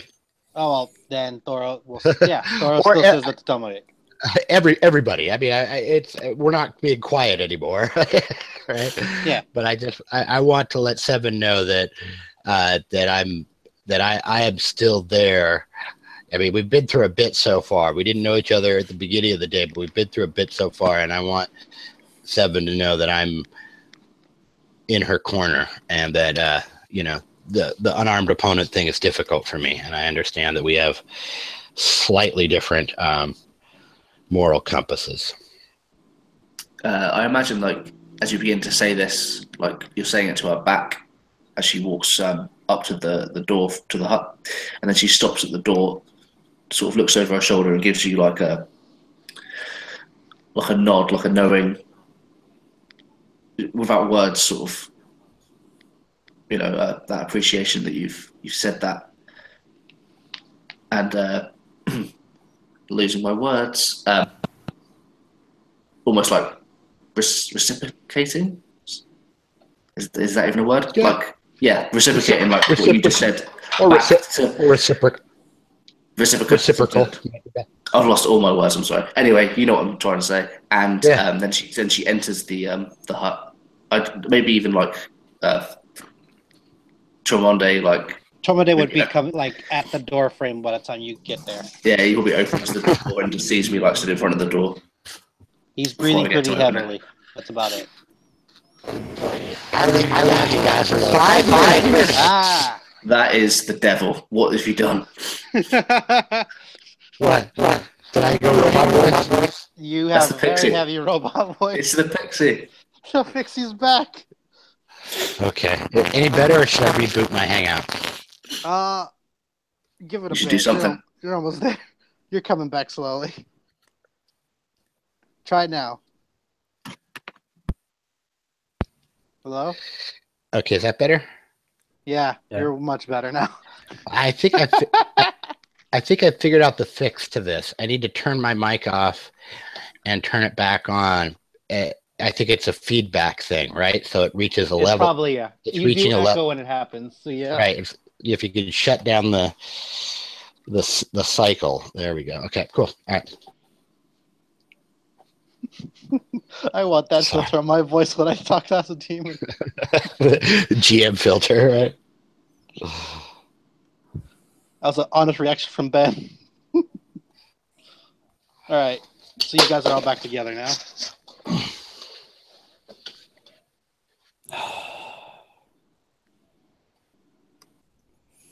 Is that thing still breathing over there? He's on his back on the floor. I'm just kind of leaning on the hut door now. I'm just too tired to really think. I imagine seven is like directly in front of you. As you're you can't see I imagine you can just see her, like, not the dead, bleeding body behind her. Only she just says, "It is time for rest. This is over for now." And I will walk past. Okay, Harry, sorry. We can't plant Aurora here. And you cannot walk more than 10 minutes without falling. You need to sleep. And so do I. I'm gonna hand her the map. The hatch leads to some sort of lab, and in that lab, there's another hatch to lead to some sort of water source. It's got the black goop in it that I can only assume is what is corrupting the place. If we plant Alora here, she'll turn on us.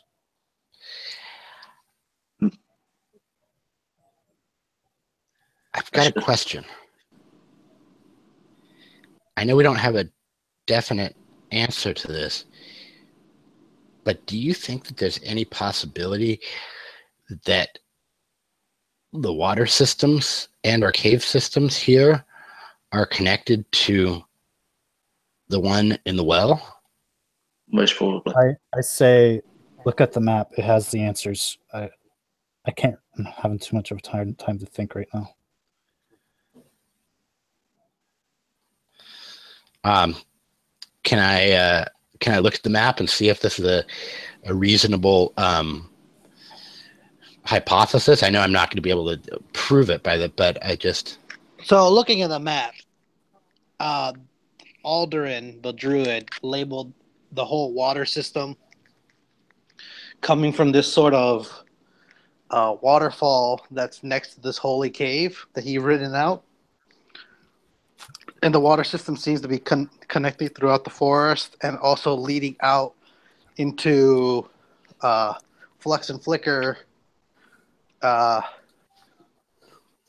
Ordig. No, it's leading to Flux and Flicker. It's the main water source for Flux and Flicker. It looks like another water source comes to Oric, the Orcombe. Ulrich. Or Ord. Whichever you choose. But this is the main water supply for Flux and Flicker, and seems to be going throughout the forest. It also connects to the well, and the hut, and the small cave where a bear lives. Apparently, what the druid wrote.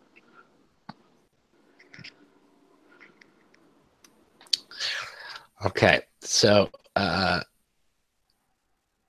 right. We need to get someplace to put the dryad. Yes, guys? That's what I've been trying to say. Yeah, sorry. I mean, I hear you. And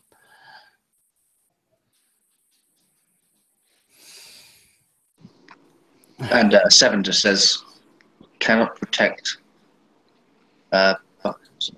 We cannot protect Alora like this. She looks at Tormund like leaning against this door, unbloodied. We've got two like unconscious orcs behind us. It's like the situation we're in is not good.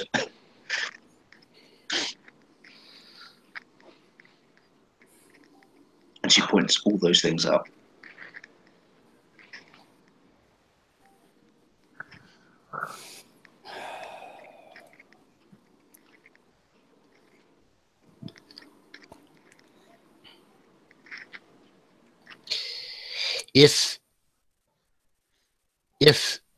If this place is corrupt, will not the well also be corrupted? No, because if you remember, the well had that rune on it that was cleansing it. It had fresh water. Right. I think we need to push back to the well. Post up there. Guys, Get in the well. Yeah. You hear Alora shouting from outside the hut. I go out. She's pointing at. Oh, good thing I didn't do that. All right, she's pointing at the cultist, the orc cultist, who's standing back up. His eyes, with a pinkish glaze over, and he has Quail in his arms, with a blade to his throat. And Professor Hoffman's on the floor looking up, like he got pushed over and was looking over. He's not. The main cultist isn't where you left him. He moved closer. He's only 20 feet in front of you guys. But he moved up and got closer and grabbed Quail, who has his mouth covered by the orc's hand. And in a ethereal voice booms throughout this patch of forest land. Give us the book. You know not what you have. Or die. Yeah, you need my microphone now. I do. It's more spooky. This is like, are you going to let a guy that isn't even playing die for a book? This is like some moral decision / meta. It's not meta. I had him roll. Fuck.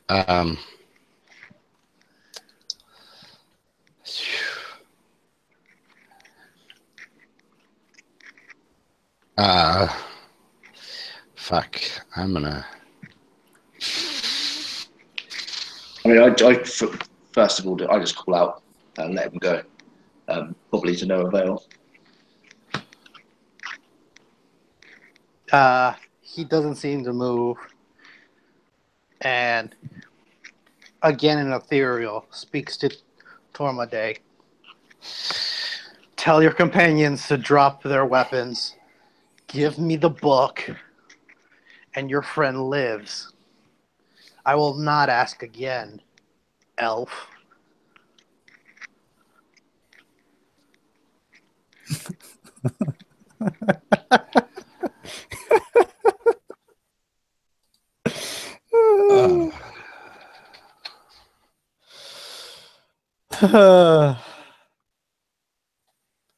Guys. It's the best thing I've heard all day. I thought that was going to be like an in character. No, that is in character. Okay. Holy shit! I just shoot you a look. Holy shit!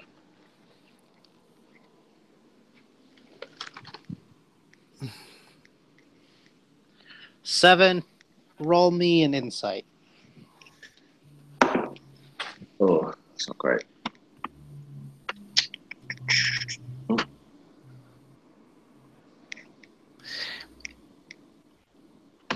Oh, that's not too bad. 13?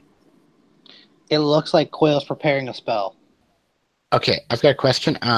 We got no insight in the break between last game, right? I wasn't following the thread very carefully. Whatever I had at the end of last session, and then I burnt one at the beginning of this session, that's what I'm at, right? There's no... Yes, and I didn't... Not insight. Inspiration, yeah. And I didn't give you guys new ones because I forgot again. I still got one more. I got 1 inspiration, 2 hit points. I want to just check something really quick before I make my decision on what I'm going to do.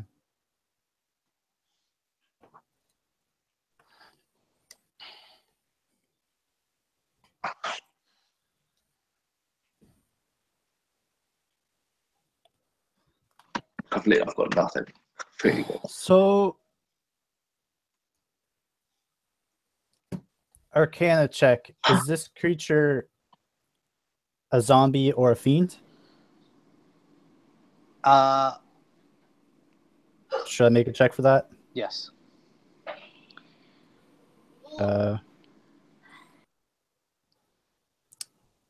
Arcana for that. 20? Not natural, modified. 20. Sorry, what was that? Modified 20. Modified 20. For my Arcana. From what you can tell, it looks like he's possessed. He's not acting of his own accord anymore. His the eyes of his body isn't giving off like he's still alive. He's still bleeding from the head and the ear from the large hole that was drilled in. But he looks like he's possessed because he's still walking. So I can safely assume that he's undead then. He would be dead, not undead. Is demonic a thing in 5e? If it's not, Is what? Demonic. There's fiend. If the devils are fiend, then yes, I'll go with fiend. He's fiend. He would be labeled as a fiend. While I look up these things. Yeah. I mean, just out of game, I'm looking at this as something that's kind of something different that you've created. I mean, yes, he would be. He would be a fiend. Okay. It is special for this. It's just what's happening now is he would be labeled as a fiend to answer the question. Oh, okay, got it. All right. Wait, did you use? No, yeah, you are kind of checked for it. Yes. Okay. Yeah. Get really sick of tired of your nonsense, Monder, and I'm gonna pull out one of my flasks of holy water, and I'm gonna throw it at Quail.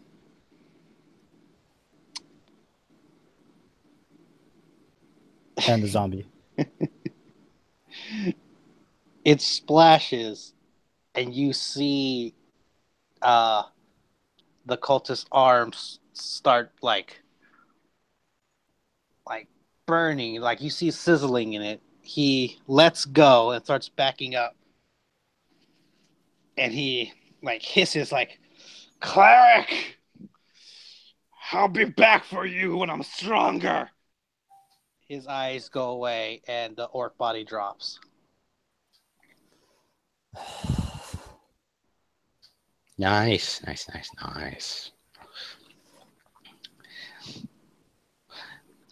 Guys, I know it's going to be a push, but let's get to that fucking well. I think it's our only Sacred fucking... flame the corpse. Fuck yeah. Burn the bodies and get the fuck out of Dodge. I know you guys know more about a lot of this stuff than me, but I'm feeling like we need to get to the well, a place that it seems somewhat safe and protected. We need a rest. We need to get a place for the druid. I don't think we can necessarily rest here. This is obviously, I think our best bet is to get to the well and figure out some way to post guards, get planted, get rest up. I don't want to have to push through, but I think we have to. All right. I'm going to recommend that Thora and Zork carry their two friends. And I'm going to recommend that Quail, Professor Hoffman. Thora looks at Tormade. I will leave these two here with Zork. I will help you down the well, and then I will take my companions home. I'm sorry, but I need to tend to their wounds, and I need to see if our home is safe. We didn't know one of our own would be. We didn't know one of our own was out here, and that always spells trouble for back home. Your group seems to know what they're doing. I'll lend you a hand getting you back down the well, but I cannot stay longer than this. I nod to her. I'm going to take out my other flask of holy water. I'm going to give it to Zork, and I say in case you need to use it. He nods, pockets it.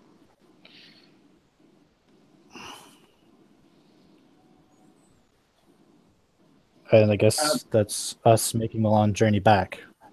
Yeah, before we move, I want to make sure. What's up? Sorry, Zork. When you give him the holy water, he nods and gives you a healing potion. My friends are stable for now. you could use this more than they can. We have 3 more. I nod to him. All right, go ahead, 7. Sorry. Yeah, I want to make sure because right now while I'm here, I can see those trees in that direction that the court is fled in. Mm-hmm. Not sure if I would remember.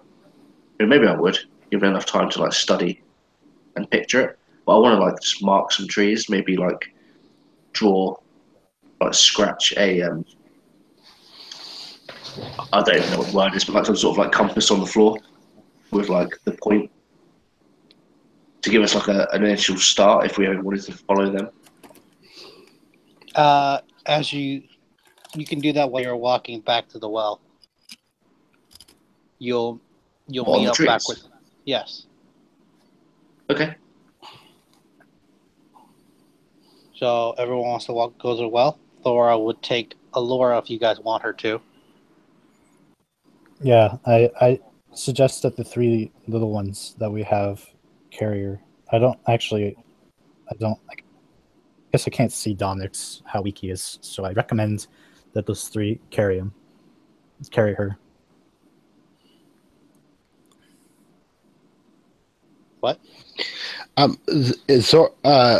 The female orc, she's coming with us, right? She can help. Right. Thora's going with Yeah. you.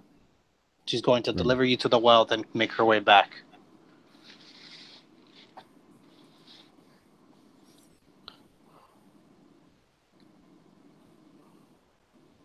Yeah. So Zork and the other 2 orcs are going to stay at the hut.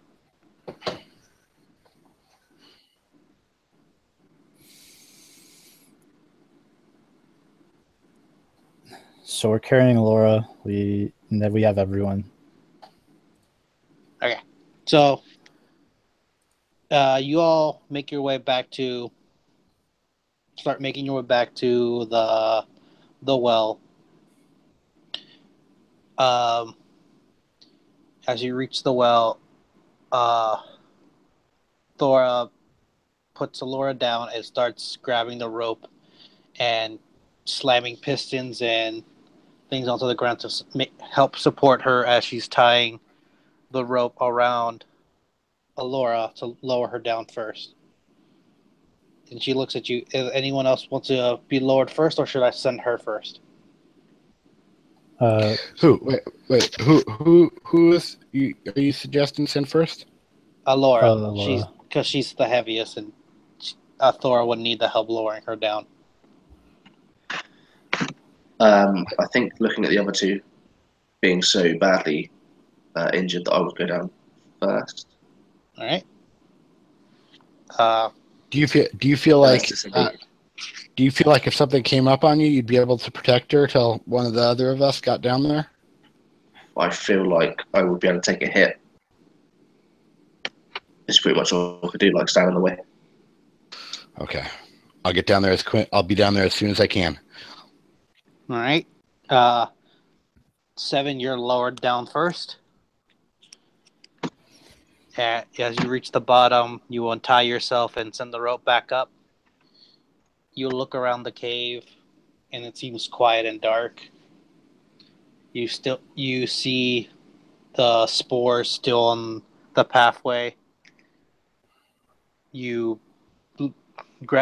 put your hand in your pocket and pull out some of the plants you made to make the cure for Tormode. And you begin setting up the kit now that you're down there. And Alora is then being sent down next as Dominic helps Thora take her down while Tormode rests. Then they tie, as Dominic is on the ground, he unties himself, sends the rope back up, and then the rest follow.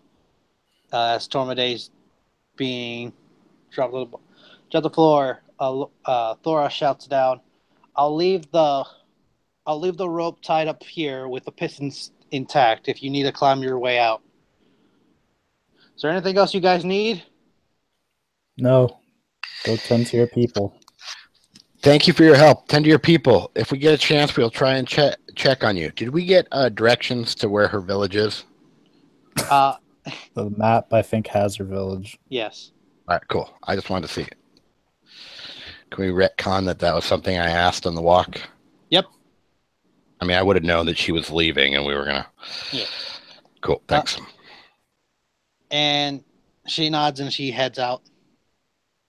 You guys are now in the well again.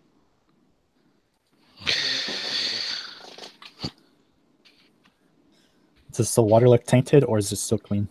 The water is still clean here. As Find long a as place to plant her, pull her out of the pot.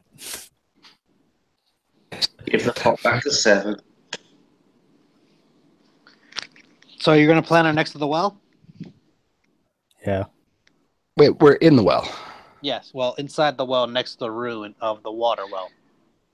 And the rune is a cleansing rune, right? Yes, it's cleansing the water around it. Can we plant her on top of the rune so she grows? So her roots grow around the rune. What do you dirt? She needs How to be big is connected to the. She needs to be connected to the earth, and the rune's made out of stone. Oh, okay. But you know, like how like certain trees grow around rock. You know what I mean? It's not. I mean, if that's not possible, I'm just wondering. You know what I'm saying? Like, it would take a longer than you guys have to plant her for her to be planted onto the rock. Okay. How close can we get her to the rune? You can put her in. You can dig a hole into the well where the water is, and that's as close as you can get it. Or you can just put her to the side of the little small waterway where the clean water is. She's on the earth. She needs earth. Just saying that. Okay. I was just checking that out. Rest. I can take a long rest, but only use 4 hours of the 8 to take it. So is that the rest of the? It's a druid thing. It's an elf thing. Or an elf thing, one of the two. You wouldn't understand. It's an elf thing. Yeah, it's pretty cool actually. Yeah, so I could use the other 4 hours like to do that. Like why? Well, I guess if Trauma doesn't need the 8 hours either, then both. I'm gonna let you know that you're gonna be spending most of your rest making the cure for Torma Day.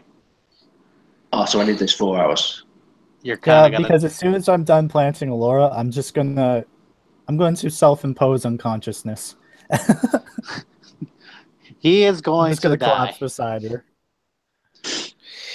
Can we take a long rest and a short rest in time consumption and get as many people by taking watch, classic old school watch, get as many people who needs a long rest, I mean, is there a way we can math this out? So you could, some people you don't half need to shifts, some people you don't need to be asleep to have a long rest. You just have to do the minimal of effort to consider it a long rest. So during those 8 hours, you guys can take shift of who's keeping watch while the other one rests, and that's how you can gain your stuff back. But at best, you don't really need to. You don't have to switch like long rest, a short rest, long rest. You could just do one long rest continuously with different people keeping watch. Okay. What do you guys think about that? I'm unconscious. Yeah. I mean, I'm totally. I would probably. I'm getting the feeling that Dominic should take first watch while 7 makes the potion and gives it to Tormode. We also have Laura. I don't know if she needs to sleep, but we do have her too. She doesn't need sleep. Yeah, so she could be your mobile turret. Yeah, and she fucking gives them good berries. Shoots good berries at whoever comes down. Out of game, guys. Pause. Out of game. You can close your ears, GM. I actually will. Oh, if I'm on watch, and I'm fine taking first watch, I'm totally okay with that. If I'm on watch, I take one blow, I'm out. Everybody else is knocked out. you know, Yeah, but just let yeah, let you that's know. I think like a trance. I go into a trance. I don't think I'm like technically awake or asleep. I think it's like that middle. So if you get like, yeah. I would hear your death rattle. It would be fine. That makes me feel so much better. All right, so we know what we're doing here, though. Everybody's conking out, and I'm up, right? That's fine. Well, except for me, I don't get, I'm not considered resting when I'm unconscious.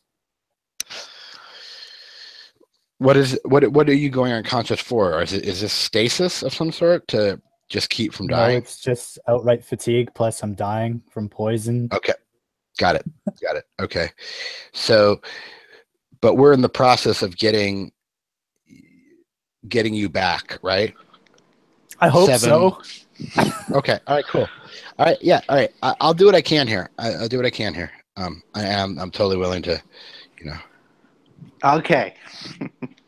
So, the long rest begins. 7, it That literally sounds only ominous. takes 1 hour to make the cure for Torma. So during Dominic's first watch, you roll me a nature check. Me? No, not Dominic. 7. Roll me a medicine nature check. Which one? Roll me a nature check. Add your medicine check to it, like your medicine modifier to it. So it's a medicine check. For the love of God. I mean, it doesn't matter because they're both +3, and I rolled a 19. So Roll it with advantage. I rolled a 19. I can only get one better than that. I did not. So You feel like you created the cure to save Torma. it is, yeah. So I He's make the knocked out. cure. I look at it. That's like a good cure. Put it on a pouch, and then just cross-legged, zen, eyes glaze over. My eyelids are still open. I don't even know if Joe have eyelids. That's for later. But yeah, her eyes just like glaze over this cloudy white. Are you going to give him the cure, or are you going to take your trance action first? Oh shit, that's what he was saying, wasn't it? Okay, like, oh yeah, I brought it down his neck. Okay, good, because he was going to die.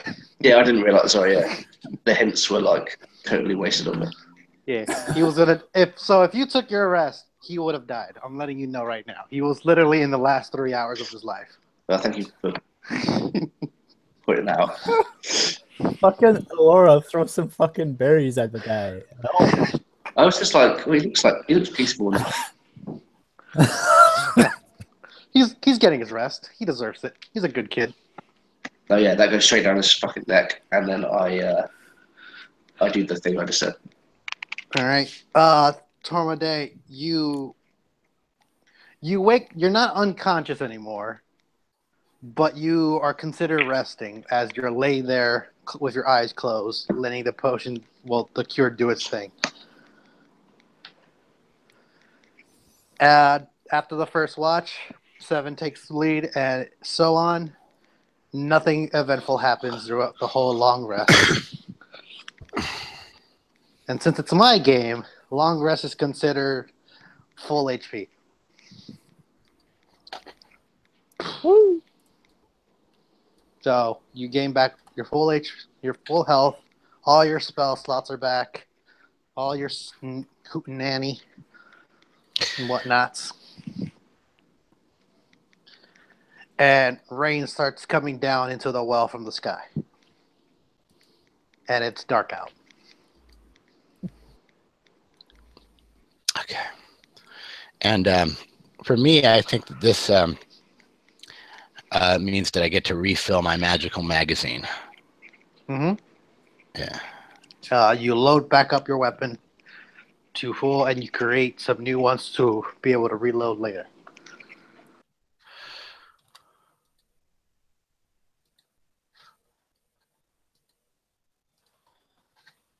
Score. All right. So I guess I'm gonna wake up and I'm just gonna rub my head and I'm gonna say an abyssal. Am I in hell? And I'm gonna look around, probably see Alora first. And then I'm gonna say in common, I guess not. No, you're fine for now. As you see her in her 7-foot glory, she is fully grown now. The pot is about to break. I'm surprised it's still there. Think of a very large. Think of a tropical tree on a tiny little pot. It's doing its best, but that pot can't. It's not. You can at best figure that Alora's moving her body weight to the top of herself and keeping that bottom as thin as possible. But you can see like the cracks among the pot. She looks down at you and looks at her pot and looks up back at Tormade. If you don't move me soon, I'm going to die. So, Wait, I thought we moved her to a spot where she could be planted. no one said they were going to plant her during the long rest. You talked about it. I said I was gonna plant her and then I go unconscious. Oh! Then never mind. that She's was planted. She's planted, fully grown, 7 feet tall, and popping out good berries for everyone. Pocket that gold. Yeah, it sounds a little bit naughty. I don't know, man. It's like, Don't give a damn how dirty it looks. I'm taking those berries.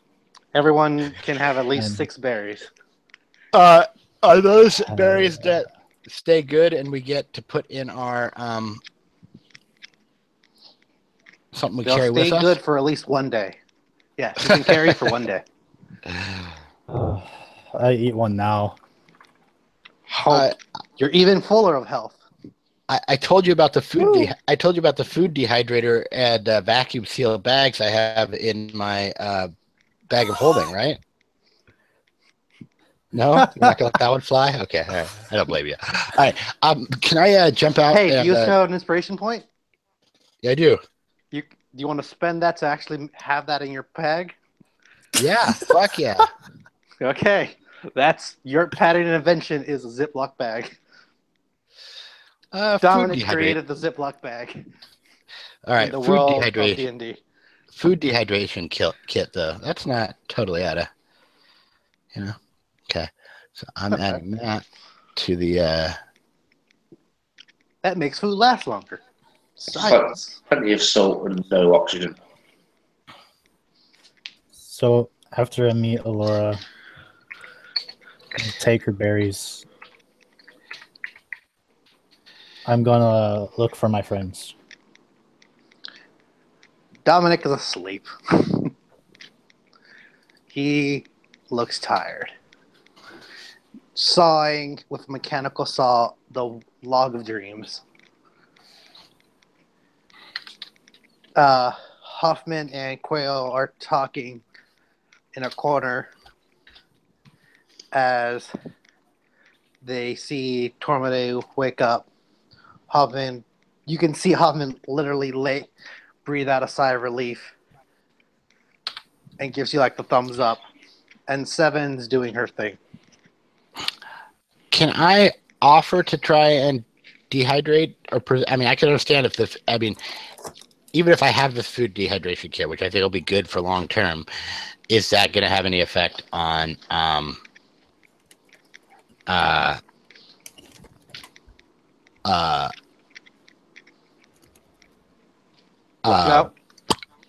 the berries? Sorry. There you go. Yeah, it would basically, you would roll a d6 and that would increase the many days it can do. Since it's a magic fruit, it's different than regular food that you would put in a processor. Yeah. But if you put something else, it would last a good while, maybe a month. Right. Okay. So I'm just putting this, and then you tell me when they're shot. If I try and eat them and they're shot, they're shot. Yep. Okay. I'm gonna. Can we have a moment here? Yeah, go ahead. This is a good place for a moment. All right. Oh, a break. A moment. Oh, break. All right. Let's go ahead and break then. I don't know. I guess I'm going to go talk to Seven, unless she's trancing. 7 is going to take a piss. Okay, well, let's all take a break. All then. right. Be back at 5, I guess. I don't know. I guess she's trancing. It's all good. How's it I'm feel just to be glad alive, that buddy? Laura's alive. Yeah, it feels great. I was jumping really big hints because I swear you only had 3 hours left. I'm like, well, I didn't really know how much time we had because I know I had 2 days before we started, and then you said it accelerated. So I'm like, I don't really know how much that means for me.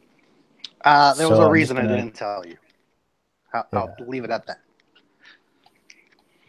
That's why I said you only have 3 hours remaining, and I was because I was realizing that Ben was about to just make the cure, then go to sleep. Fuck me. I was like, I did it. All right, I'll give it to him later. No, don't worry about it. Yeah, he looks fine. As a character, though, I'm glad I managed to hold my promise for Laura, so that's good. Yeah, man. Is that Pixie Have an still inspiration. in the fucking bottom? No, you guys left her because no one dealt with the pixie, so Laura just left her in the hut. Oh. Well, Don't worry, it's a good pixie. It'll live. without food or water. Yeah, man, totally.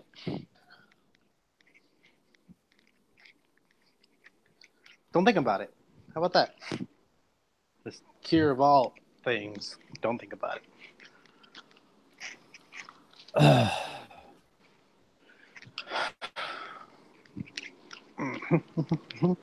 Well, we're almost. So far, we just gotta find the source and then cleanse it. Yeah, man. I can tell when I didn't make a railroad game when you guys aren't doing the stuff that I have planned out. So I was like, yeah, it's not railroady. They're just doing what they want to do. I'm back. Oh no, it was good. I was like, I'm trying to keep in character. I'm glad. Nobody really knows why I'm acting so selflessly, though. It's because I don't really give a fuck about my own life, which is hilarious. And okay, man, as long as you're playing your character the way you want to play it, I'm proud of all of you. Especially me. I'm the best. I think we've got a good little group. Yeah, I really like the growth that Professor Hoffman is having. Like, his character is really being developed, and I'm really proud of it. Yeah, he's developed PTSD. Yeah. He's seeing shit now. It's well out of his depth. He is really considering leaving. Can't leave yet. We're almost done. Uh-huh. Inaka, you there? Yep. God damn it, just tell me when you're back, please. Sorry. You were talking about how proud you were of yourself. I know. It's just, I it's like didn't wanna- I saw your mic move. I was like, is he back? I can't tell. I'll wait until he says he's back again. Too trusting. All right. So, back in task. You're all fully charged, fully awake, fully full. You're in a cave. What do? Plan of action. I turn to the fucking spores and I throw a firebolt at them. The room gasses up and you're all infected. Ha ha! No. You chuck a fireball and the spores dissipate and are destroyed from the entrance of where you shot it at. Look to my companions. And you'll see like a not a puzzled look, like a you work in a bad mood kind of look. She's got to stuff her face a little bit. So we got as far as a door in here, right? And turned back. Isn't that the map of this? Yes. Well, we got poisoned. And that's the only reason why we turned back. Right. It was just me. So I say we progress deeper. We progress through that door. This is where we've been. I think Trollman Day is just like, in no uncertain terms, told us that we're going down there. Just threw a fireball at it. Literally, if we go down that way, I am just going to throw fire at every fucking plant I see. Hey, I've got a wand. It. I've got a wand of fireballs too, and I am totally down to help burn the shit out of these motherfuckers. Oh, I'm just going to use fireball. Don't use your fireballs. Oh, okay. I was so excited. I was like, well, I want to burn shit too. No, you can use it. I see no problem with it. Waste those balls away. I don't mind. Oh, he's an inventor. Can he like strap it to his gun? You could. That'd be fucking awesome. Like an underbarrel attachment, like a. Mm-hmm. God. If he wanted to do that, I would make him do a roll for it, but he could do it. So, you're saying that I can mod my like essentially like whatchamacallit, a your gun, yes. Yes. Just like anyone could mod their weapon, just like their sword and staff, you could also mod your gun. All right. It would take it the same amount of time as anything else. How long is that? Depends what you want to do. I want to, like how you have a bayonet.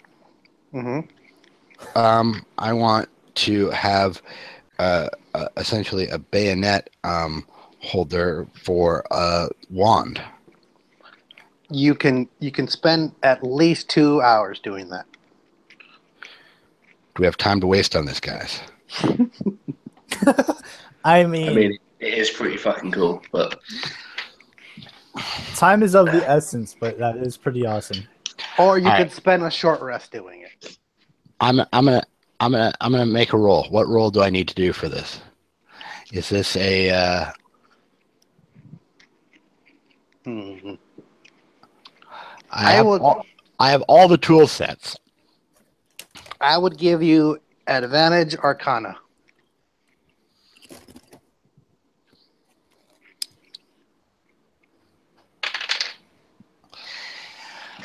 $22. 22. All right. Well, from now on, at any downtime, like during this walk you're about to do, you will be tinkering in the back, trying to attach this metal rod to your gun so you can stick a wand in it. And I would like to have it like be slightly like a clamp, like it's not fit for just this one. Like there's that's why it takes 2 hours. Right. Okay. Cool. So after this wand is expended, you can just pop it off and put something else on it. Okay. Otherwise, I would just be using my magical duct tape. Yep. So I guess all duct tape is magical. So it was created by a powerful wizard, man. You have no idea. So you guys are gonna go down the cave? Yes.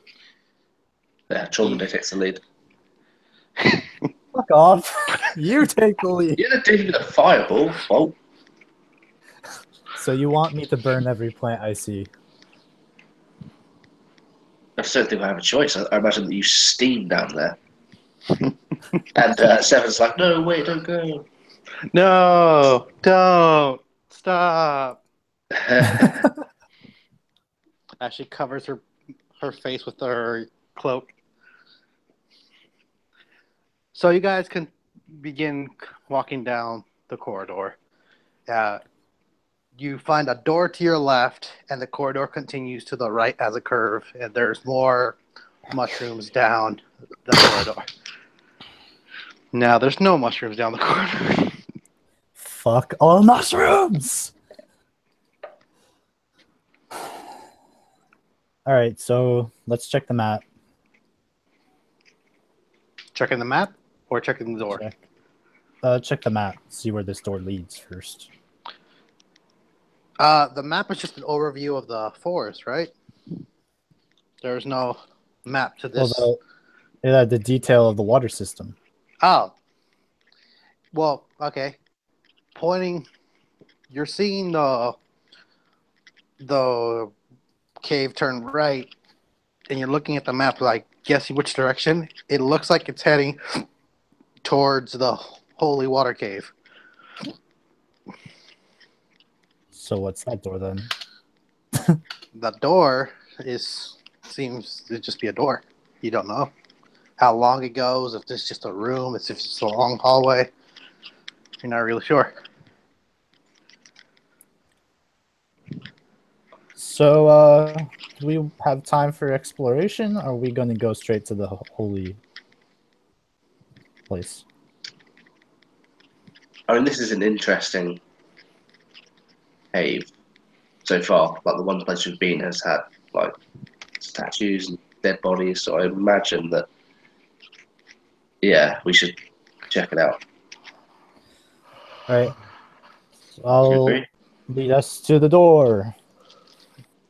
Tormade opens the door. Regrettably and reluctantly. The door is stuck. You're going to have to give it a good push. Alright, I get out my shield and I give it a shove. Alright. You shove into it and the door flies open and there's this bright light shining at you. Seven, you see the light and your eyes just like do that. It dilates and you jump back, your eyes burning a bit. And Tormade, you look inside and there's a headlamp light pointing at the door. It seems to be attached to a body that's dead and skeletalized. And this is just a room. I take the headlamp and I say, huh, weird. And I kind of just turn it off? Yep. Yep, I turned it off. It's a hat that illuminates light. Magic item. Throw it away.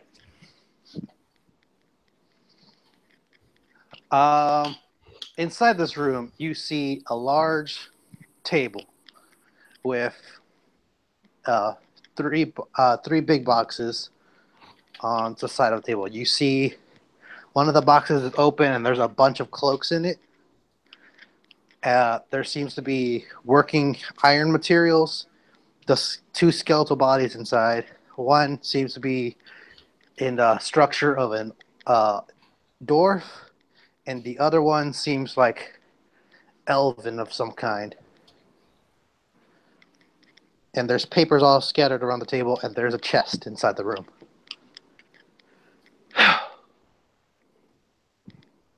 I'm going to cast light on my sword, and I'm just going to kind of point it in and see what else I can see in there.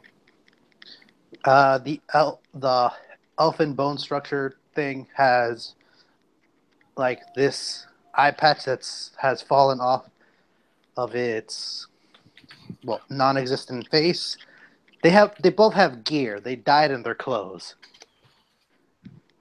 These cloaks give off an olive green look to them, dark olive green.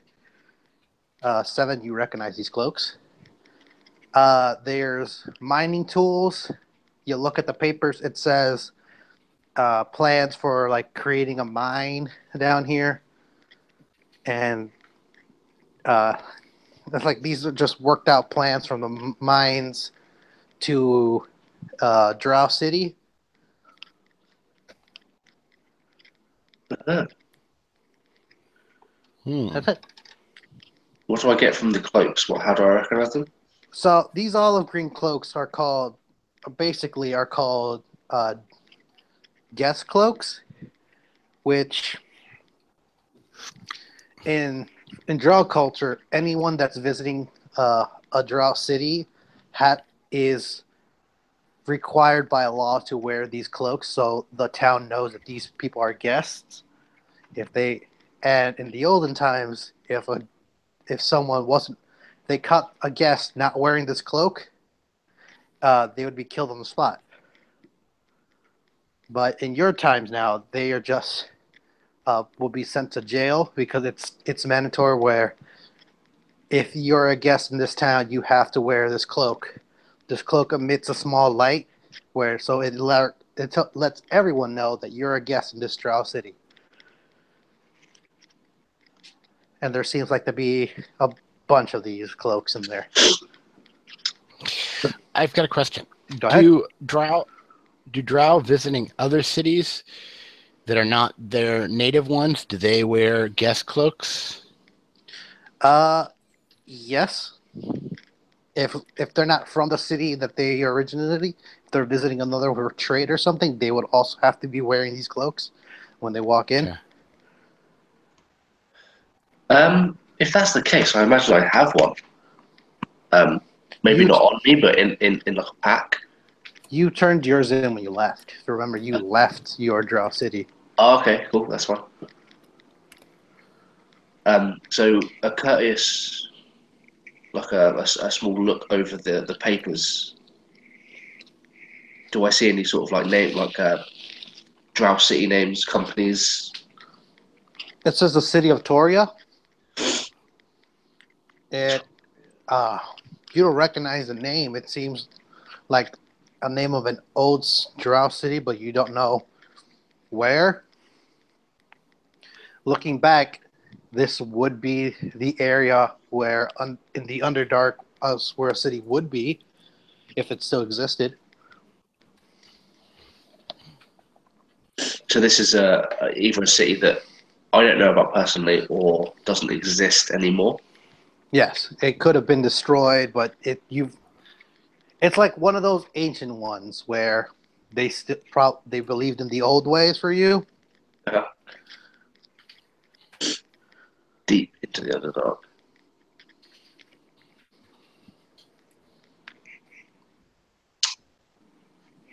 But yeah, any other question, guys? There's a chest. There's one box that's not open. The other one that is open is full of mining tools.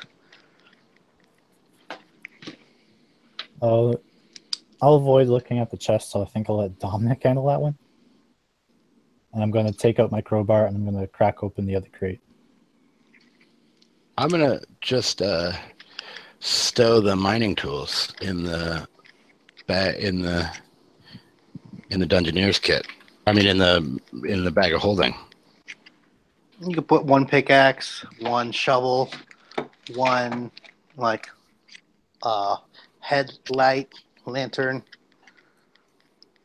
I could give you a list later. It would be a bunch of things, different mining stuff. Important one. Mining. You could put mining tools and a stick of dynamite.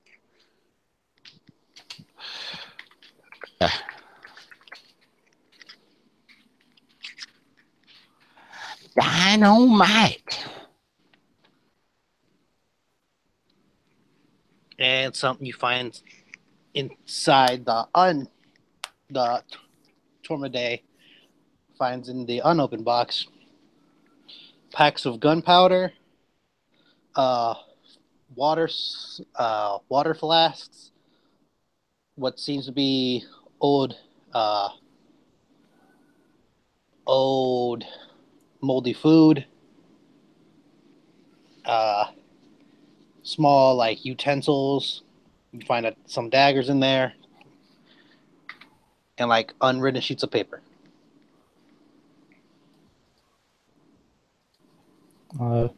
There's like Here you go, Dominic. Have fun. rations for days and old moldy food. Might want a nose clip or something for that.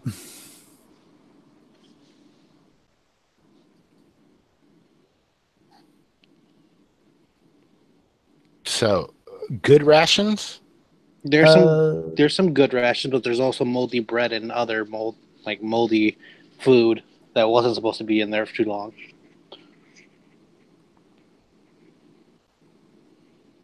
For however long it was in there. Yeah, would that give us the impression that these people died like recently? Nope. I mean, it would give you the impression that they died a long time ago. you said there was food there that wasn't rotten. Rations. If you preserve rations in a space that doesn't have any oxygen, they could last literally decades. Oh, okay, cool.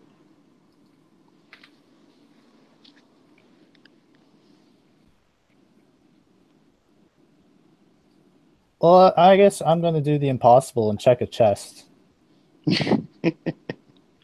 Wait, were you saying that you wanted me to do that? I was saying that, but now you got another crate of shit to look through. Inside the chest.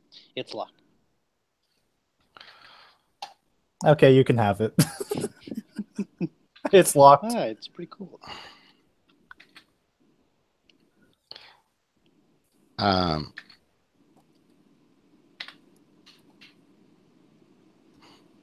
Okay, so I have lockpick tools.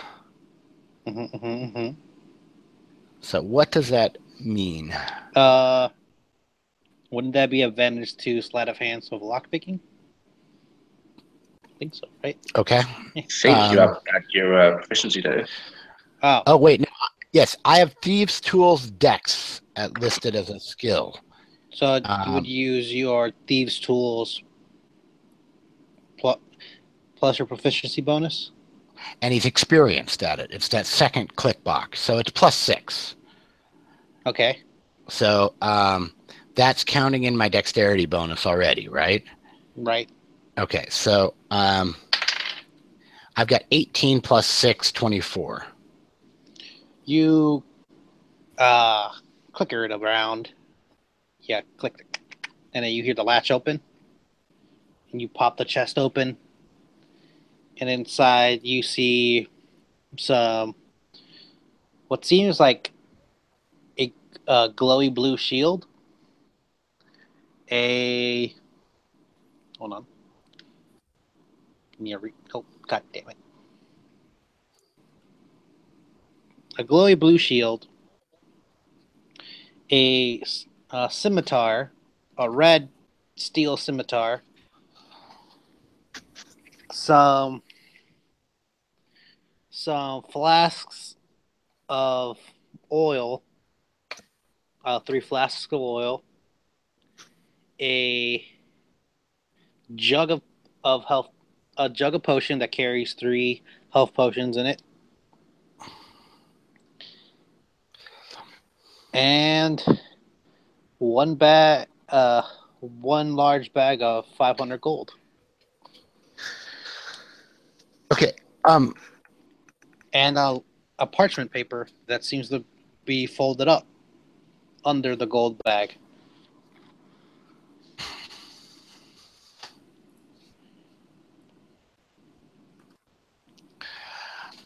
So quick question, guys. I have like this 7 got the cloak of shadows, Quail got the +1. I can get rid of all that information, right? The Band of the Savior. Oh, yeah. You guys have recorded all that, right? I can take that off my character sheet, right? I have the items that I'm carrying, but yeah. Right. Everybody has the items they're carrying? Quail, +1 ring. Should I leave that note on here? Because he's the only one here that... Can we just give that to somebody else if he's not going to be here? He's not coming back, and I'm trying to figure out what to do with his character still. But he does, on his character sheet, he does have stuff written. Okay, so let's just leave that for right now. Cloak of Shadow, Bracer, those are all in everybody's inventory, right? Mm-hmm. Okay, so I'm going to take those off mine.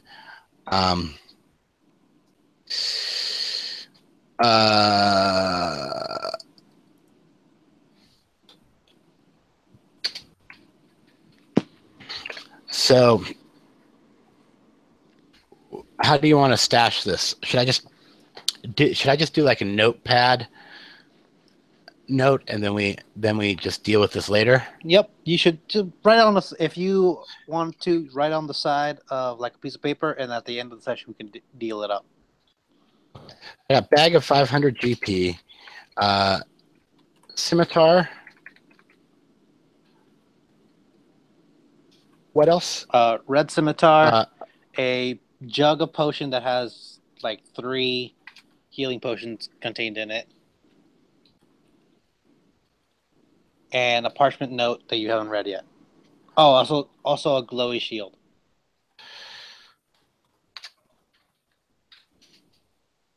Glowy shield,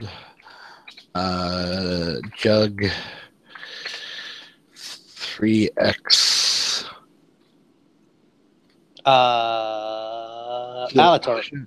Tormode already wrote all of it down. Oh, I'm sorry. At and first I then- thought it was him, but I was like, he's writing it faster than I'm saying it. It's weird. Okay, It's like so he bag of knows. shield, jar, scimitar, glowy shield, jug, healing potion, parchment. Yep. Okay. I would like to look at the parchment. Is it immediately readable? Yes, it seems to be written in Elven, and undercommon Elven. Okay. Can you read undercommon? No. I hand that read off. Elven? Okay. No. Who can read? To I would- whom, good sir? I would hand it to the person who is not only undercommon but also Elven. That would be my plan for this. Okay, I take the letter. Tormode, you look at this, and it seems to be written in Drow, but in the Elven type Drow, where it's a contract between Izal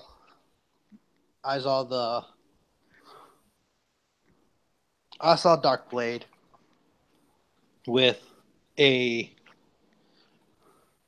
what did I say? Oh, a dwarf mining company called Hard Rock. It's a contract to them to build a mining tunnel from the seaside coast all the way to another drow city of Constan, where it's like, here's your payment in full. Here's an extra 500 gold if you keep this a secret. Don't let anyone other than your workers know that you're digging this drow thing for me. This must be kept between us two.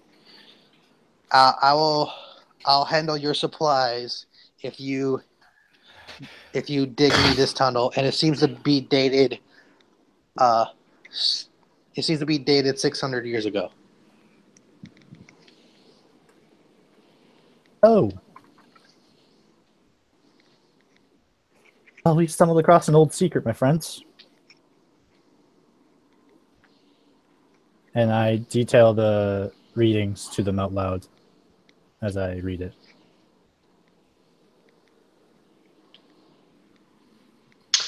Do I have any knowledge of the second city, Constan? Kazakhstan is a drow town that from Rook, it would be a 2-day travel through a week's travel through the tunnels, but 2 days if you walk above ground, and it's a town of the old ways. Would that be somewhere I visited? Is that somewhere that I would do like deals? You roll me a d20 and hold on. I'll roll a d20. You give me either high or low. The way you've been rolling low. Aha! Nat 20. You've never been there. Oh, you son of a bitch! You know of it. You know companions that have gone to it. They seem like one of those towns that is turning to the new ways, but from when you left it was still in negotiations. It's still like they're on the path of converting. Okay.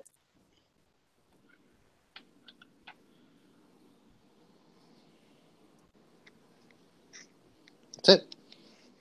Okay, so the maps that were shown then in this room, what do they represent? They represent plans to go from the seaside. If you match it to your thing, it's from like the Orc town. Little bit to the east from the Orc town is the seaside, where they made a mine-like tunnel from here all the way to like past Flux and Flicker, and what seems to be one going to Constantine. It would be like from here would be a 2-day travel walk. I mean, like 2 day. You would be if you dig straight down from here, you would reach the city of Constantine. It looks like they made a lot of progress.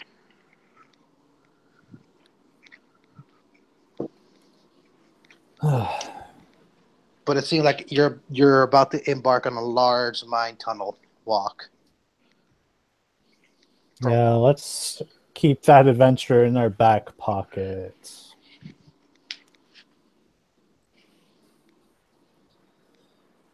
I asked if Dominic wants the maps and the letter.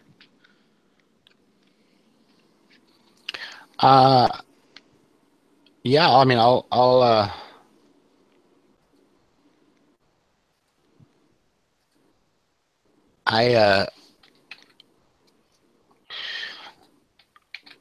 will, stash everything that, all the paperwork. I love filing. He's a geek like that, Oh, yes. Thank you. Think about paperwork, but not like this tiny creature. Not like this. Not like this. All right. I'm also going to take the headlamp with me. I'm going to put it in my backpack. Okay, it's a headlamp that the light will never never run out. It shines 30 feet in front of you. Line or cone? Cone. Cone 30 feet. Illuminates 60.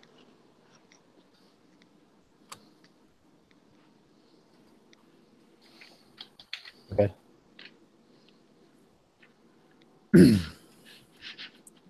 Want to loot the bodies, or do you want to just leave the rest? Well, what are on the bodies? There's what seems to be like, not a tiara, but like a bracelet for your head. A circlet. Oh. There's also this eye patch with emeralds inside of it. There's a bracer. There's an emblem of some sorts that fell off.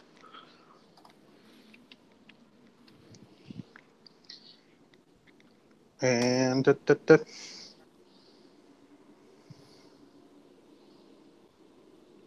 and it seems on the dwarf there's a large gold key. So let's see. Gold key. Are we keeping all these things? I'm just saying what's in the room. The stuff that I got from the elf, who I'm assuming is Drow at this point, I'm gonna give to 7. Okay. And then I'm gonna give the emblem and the gold key to Dominic.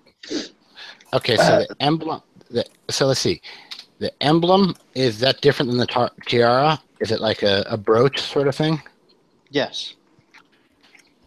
I feel like I think we're like, we reached our time where we would call the game. So you guys want to just call it here, and just start divvying up items? I think it's got to that point. All right, so let's call it for here. What are you giving me? Real quick, I want to say A hard time. level up. You guys level up. Next session, you'll be level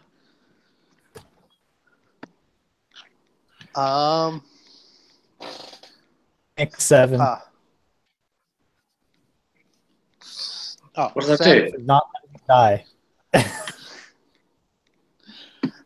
7 gains 3 inspiration. Dominic gains 3 inspiration. Tormade gains 4 inspiration. And Quail gains none. But Professor Hoffman gains 5 because he's so good. Oh, his roleplay was on point. He was amazing, right? I'm proud of him. I really believe that he was a cowardly intellectual. It really shined through. It really shined through, yeah, for sure. He was helping in the battle in the background. He was actually telling you guys what to do. It was kind of shocking, really. He took the role play into his hands, and it was just wonderful to watch. Yeah, totally. Okay. All right, let's divvy up this shit. I don't think I need the scimitar. So, the red scimitar is a flame scimitar. It will ignite if you give it a certain command. Guess who's getting that? The drow, right? Hell no. I'm all about fire. I'm not proficient with it. It's a flame scimitar. Yeah. All right, that's cool. I'm kidding. I'm not taking that. I can't use it. The shield is an animated shield. Ooh. It's an animated shield.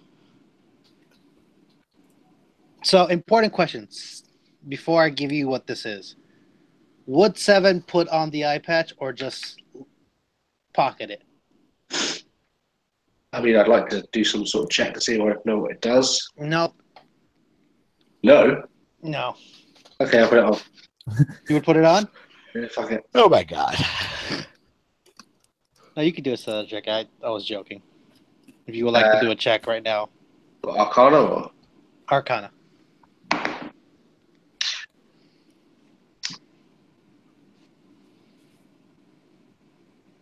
16. So this is a eyes of spider. Oh, sweet. So once you put this on, the gems will extend and replace your eye, having it that this cannot be removed once you put it on your eye, and it will give you like 360 perception, where you can see everything around you. So you can't be surprised, ambushed, or attacked without you knowing. That's awesome. Oh no, I lost it, so I need to go back to see it. So you've already put this on your head, right? No, he decided to check check what it does before he put it on his eye.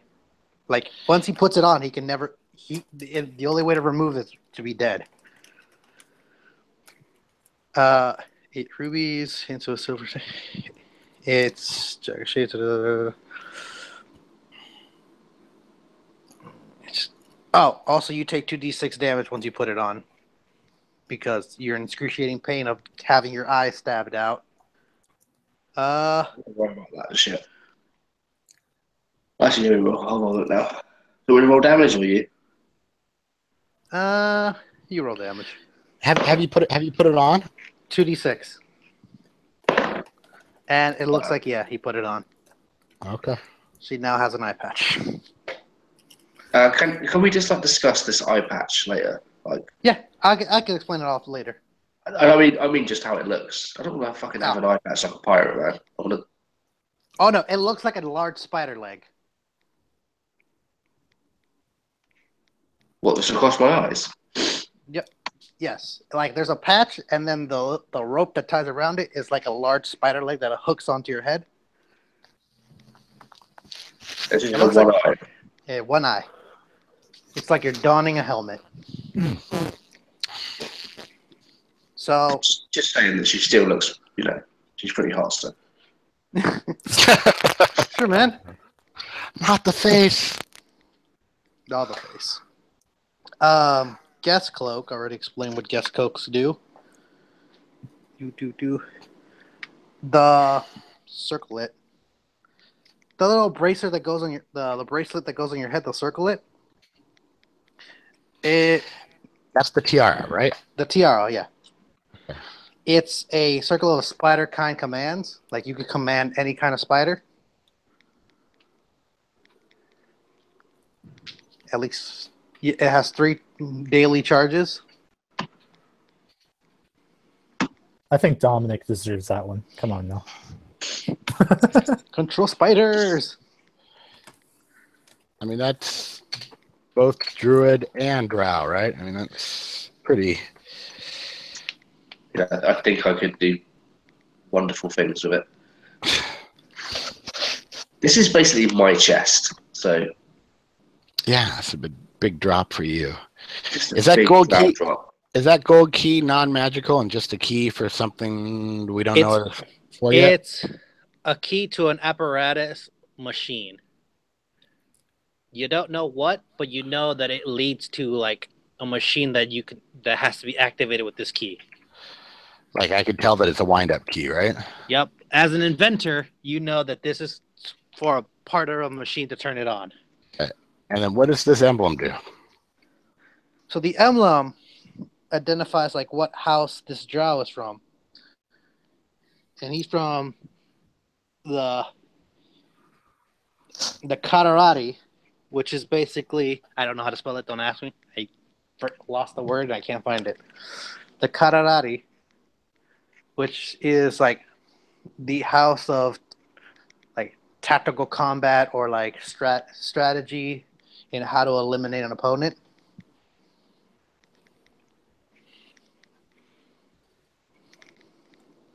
Yes, the famous art of controlling all the spiders. House spiders. It has like a spider holding a dagger as their symbol. And I think that's it. So pretty much. The bracer. The bracer it's a bracer of infinite daggers where you can open up the bracer and there'll always be a dagger inside. It just spawns daggers. Okay, so pretty much we know all the drow stuff is going to 7, and it makes total sense. I mean, if you want. I mean, you don't know what Professor Hoffman would want. Maybe he wants the bracer. Okay, well, and he wants to be Lord of the Spiders.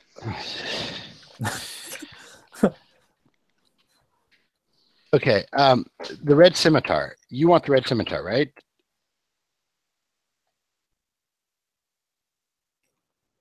You as in me? Yes. No. Why not? I am not proficient with it. I'm not proficient with the scimitar.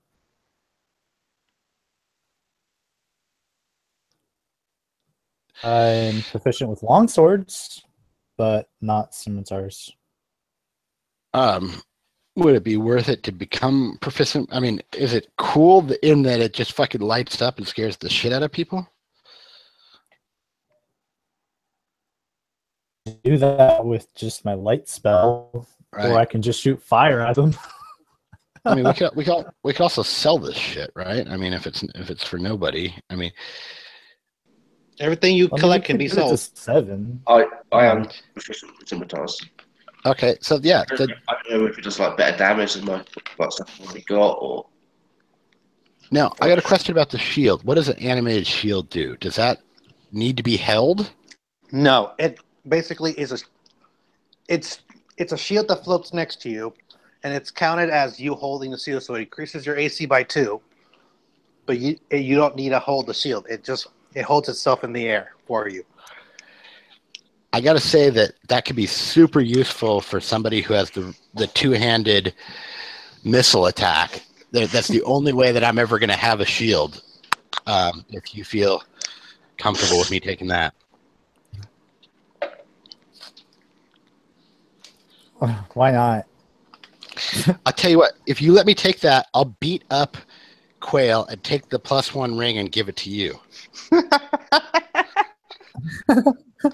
He does As have much as I love that ring, I can't let you beat him up. So the power of the ring has not taken you over? No. I mean, it's not the one true that ring. boost. That +5 ring, though, that maybe. Yeah. All right. He's just been standing around. I was just contemplating letting that creature slit his throat and then having the fire just consume him. And then I wouldn't have need to use my holy flask. It's okay, man. I have an idea. It needs to happen organically, and it just isn't there yet. So he's just really interested in what Professor Hoffman has to say, and Hoffman also is really interested in what they're talking about. They're just always talking. Does Professor Hoffman get a share? Technically, no. Not. He definitely doesn't get a share because he's only here to have activate the scrolls with you guys. Right. He wasn't expecting all of this thing to happen, and he's really considering leaving. Okay. Because he was like, we're just going to go in and cure it, right? The fuck zombies. The fuck cultists. The fuck... So I'm looking at if I say that I explained to the other people about what the key does, and that I'm pretty sure that it's some sort of device. And yeah, how about, is it all right if I hold on to this and we figure out what it does and then we talk about it? I'm not by claiming the key, claiming the car by any means. Yeah. I mean, if you're the only one that can carry mostly everything. Yeah. So if no one claims it, you just can either just drop it or just put it in the bag of holding. This is a +2. I'm not just going to keep this, but I'm going to assume, is it all right if I have the +2 floaty shield, and then whatever anybody else wants, I have no claim nor interest? Well, my question is, if you can command the shield to be active, can you send it to somebody else? Yes. But okay, that was my plan. As his bonus action, he can send it to someone else, but it will always return to him. As long as it's not protecting someone else, it will come back to Dominic. Okay, take it if you want. Okay, it's super perfect for it's the only way that a two-handed missile wielder is ever going to have. It's perfect, and I'm willing to whatever we need to do to make this right in the future with you getting dibs on whatever. You know what I mean? I just want you to take it. I'm just glad to be alive right now. Okay, all right. Stop ruining this moment for me. I feel like everyone's okay with you taking it, and you are like, But guys, I feel bad taking it though. Well, I always had a hard time with that aspect of. No, I understand, buddy. I also did that too. So everyone just told me to shut up and take it. Okay, all right, I'm taking it. All right, and then anything else? having played in Paul's games before, like there is always plenty of loot. Right. So don't feel bad. I was blown away. Coming from the guy who just got 5 stuff. I've got shit, but don't worry about it.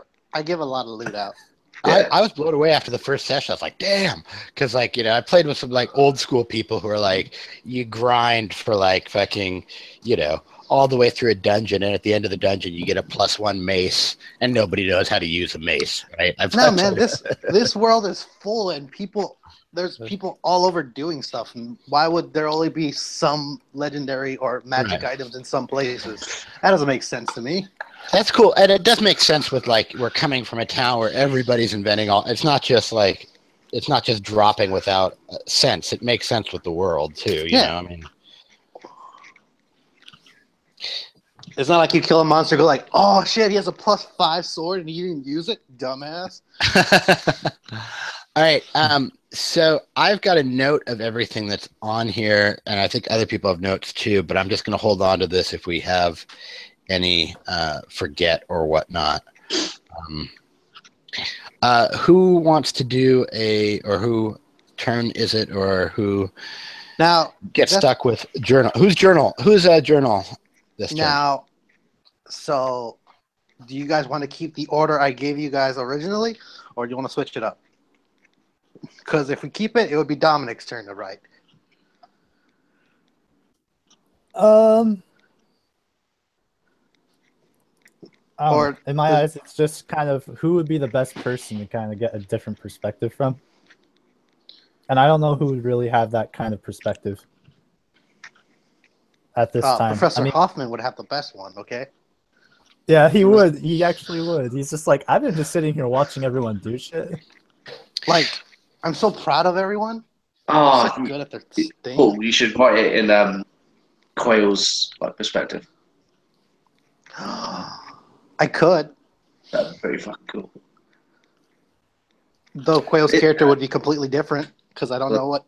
The last Dan was only here for one session. Whoa. Either do Thora or do Alora. Ooh. Yeah. That'd be cool. All right. I'll let you guys decide. Which one do you want who do you want it to be written from?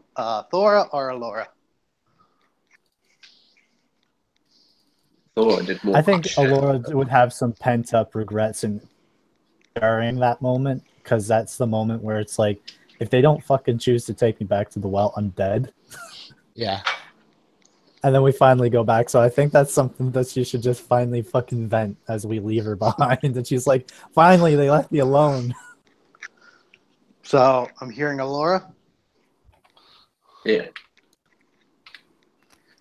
All right. Final chance to answer. Alora. Sure. All right. Either one. Alora's gonna write the journal entry. And that means like next round probably comes back to me, right? Yep. If you want to do it.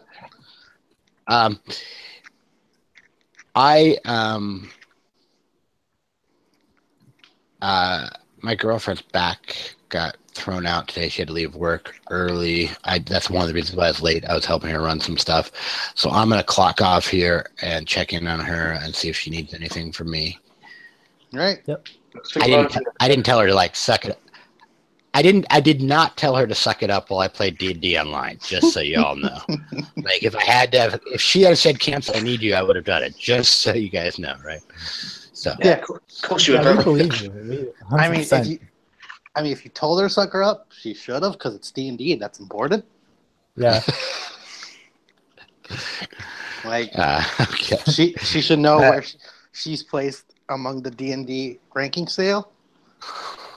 As soon as she heard that you were going to cancel for D&D, she'd been like, wait, you're doing that? Can we play? Yeah, I'm trying to. And the funny thing is, I'm almost broken through because she's a gamer. That's the thing. And so, but it's like there's something about she did like Warcraft forever, but like we play lots of tabletops and lots of stuff. But for some reason, role playing is just this level of something that she does not feel comfortable with. I don't get it. It's a wall. You just got to ease it into it. I'll let that one pass. Don't make her play a pacifist as her first character. Well, my girlfriend hated that. The other thing is that's weird. It's like there's this myth of some of it. She's like, "Do you guys wear funny hats and use strange voices?" And it's like, no. Sorry. That's the part. She's scared. Speak for yourself. You guys might be naked with a wizard hat. You guys might be. I have no idea. Why do you think there's no camera? Naked with a wizard hat. I have the dumbest hat ever. It's a wizard hat with like the tied around it. Mine's basically Mickey Mouse's wizard hat with the stars all around it.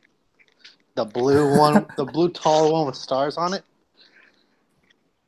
I love this fucking thing. It's collecting dust because I don't wear it as often as I used to. Yeah. Oh shit! You actually fucking serious? Yeah, man. You saw me play it. Ben, you saw my hat once. I had my camera on for you to see my hat once. Holy shit! Right, on that fucking bombshell, I'm gonna leave. So take it easy, guys, and see you soon. Take care, buddy. See ya. Bye bye. All right, I'll catch you guys all later. No one told me it was still recording. God damn it. At least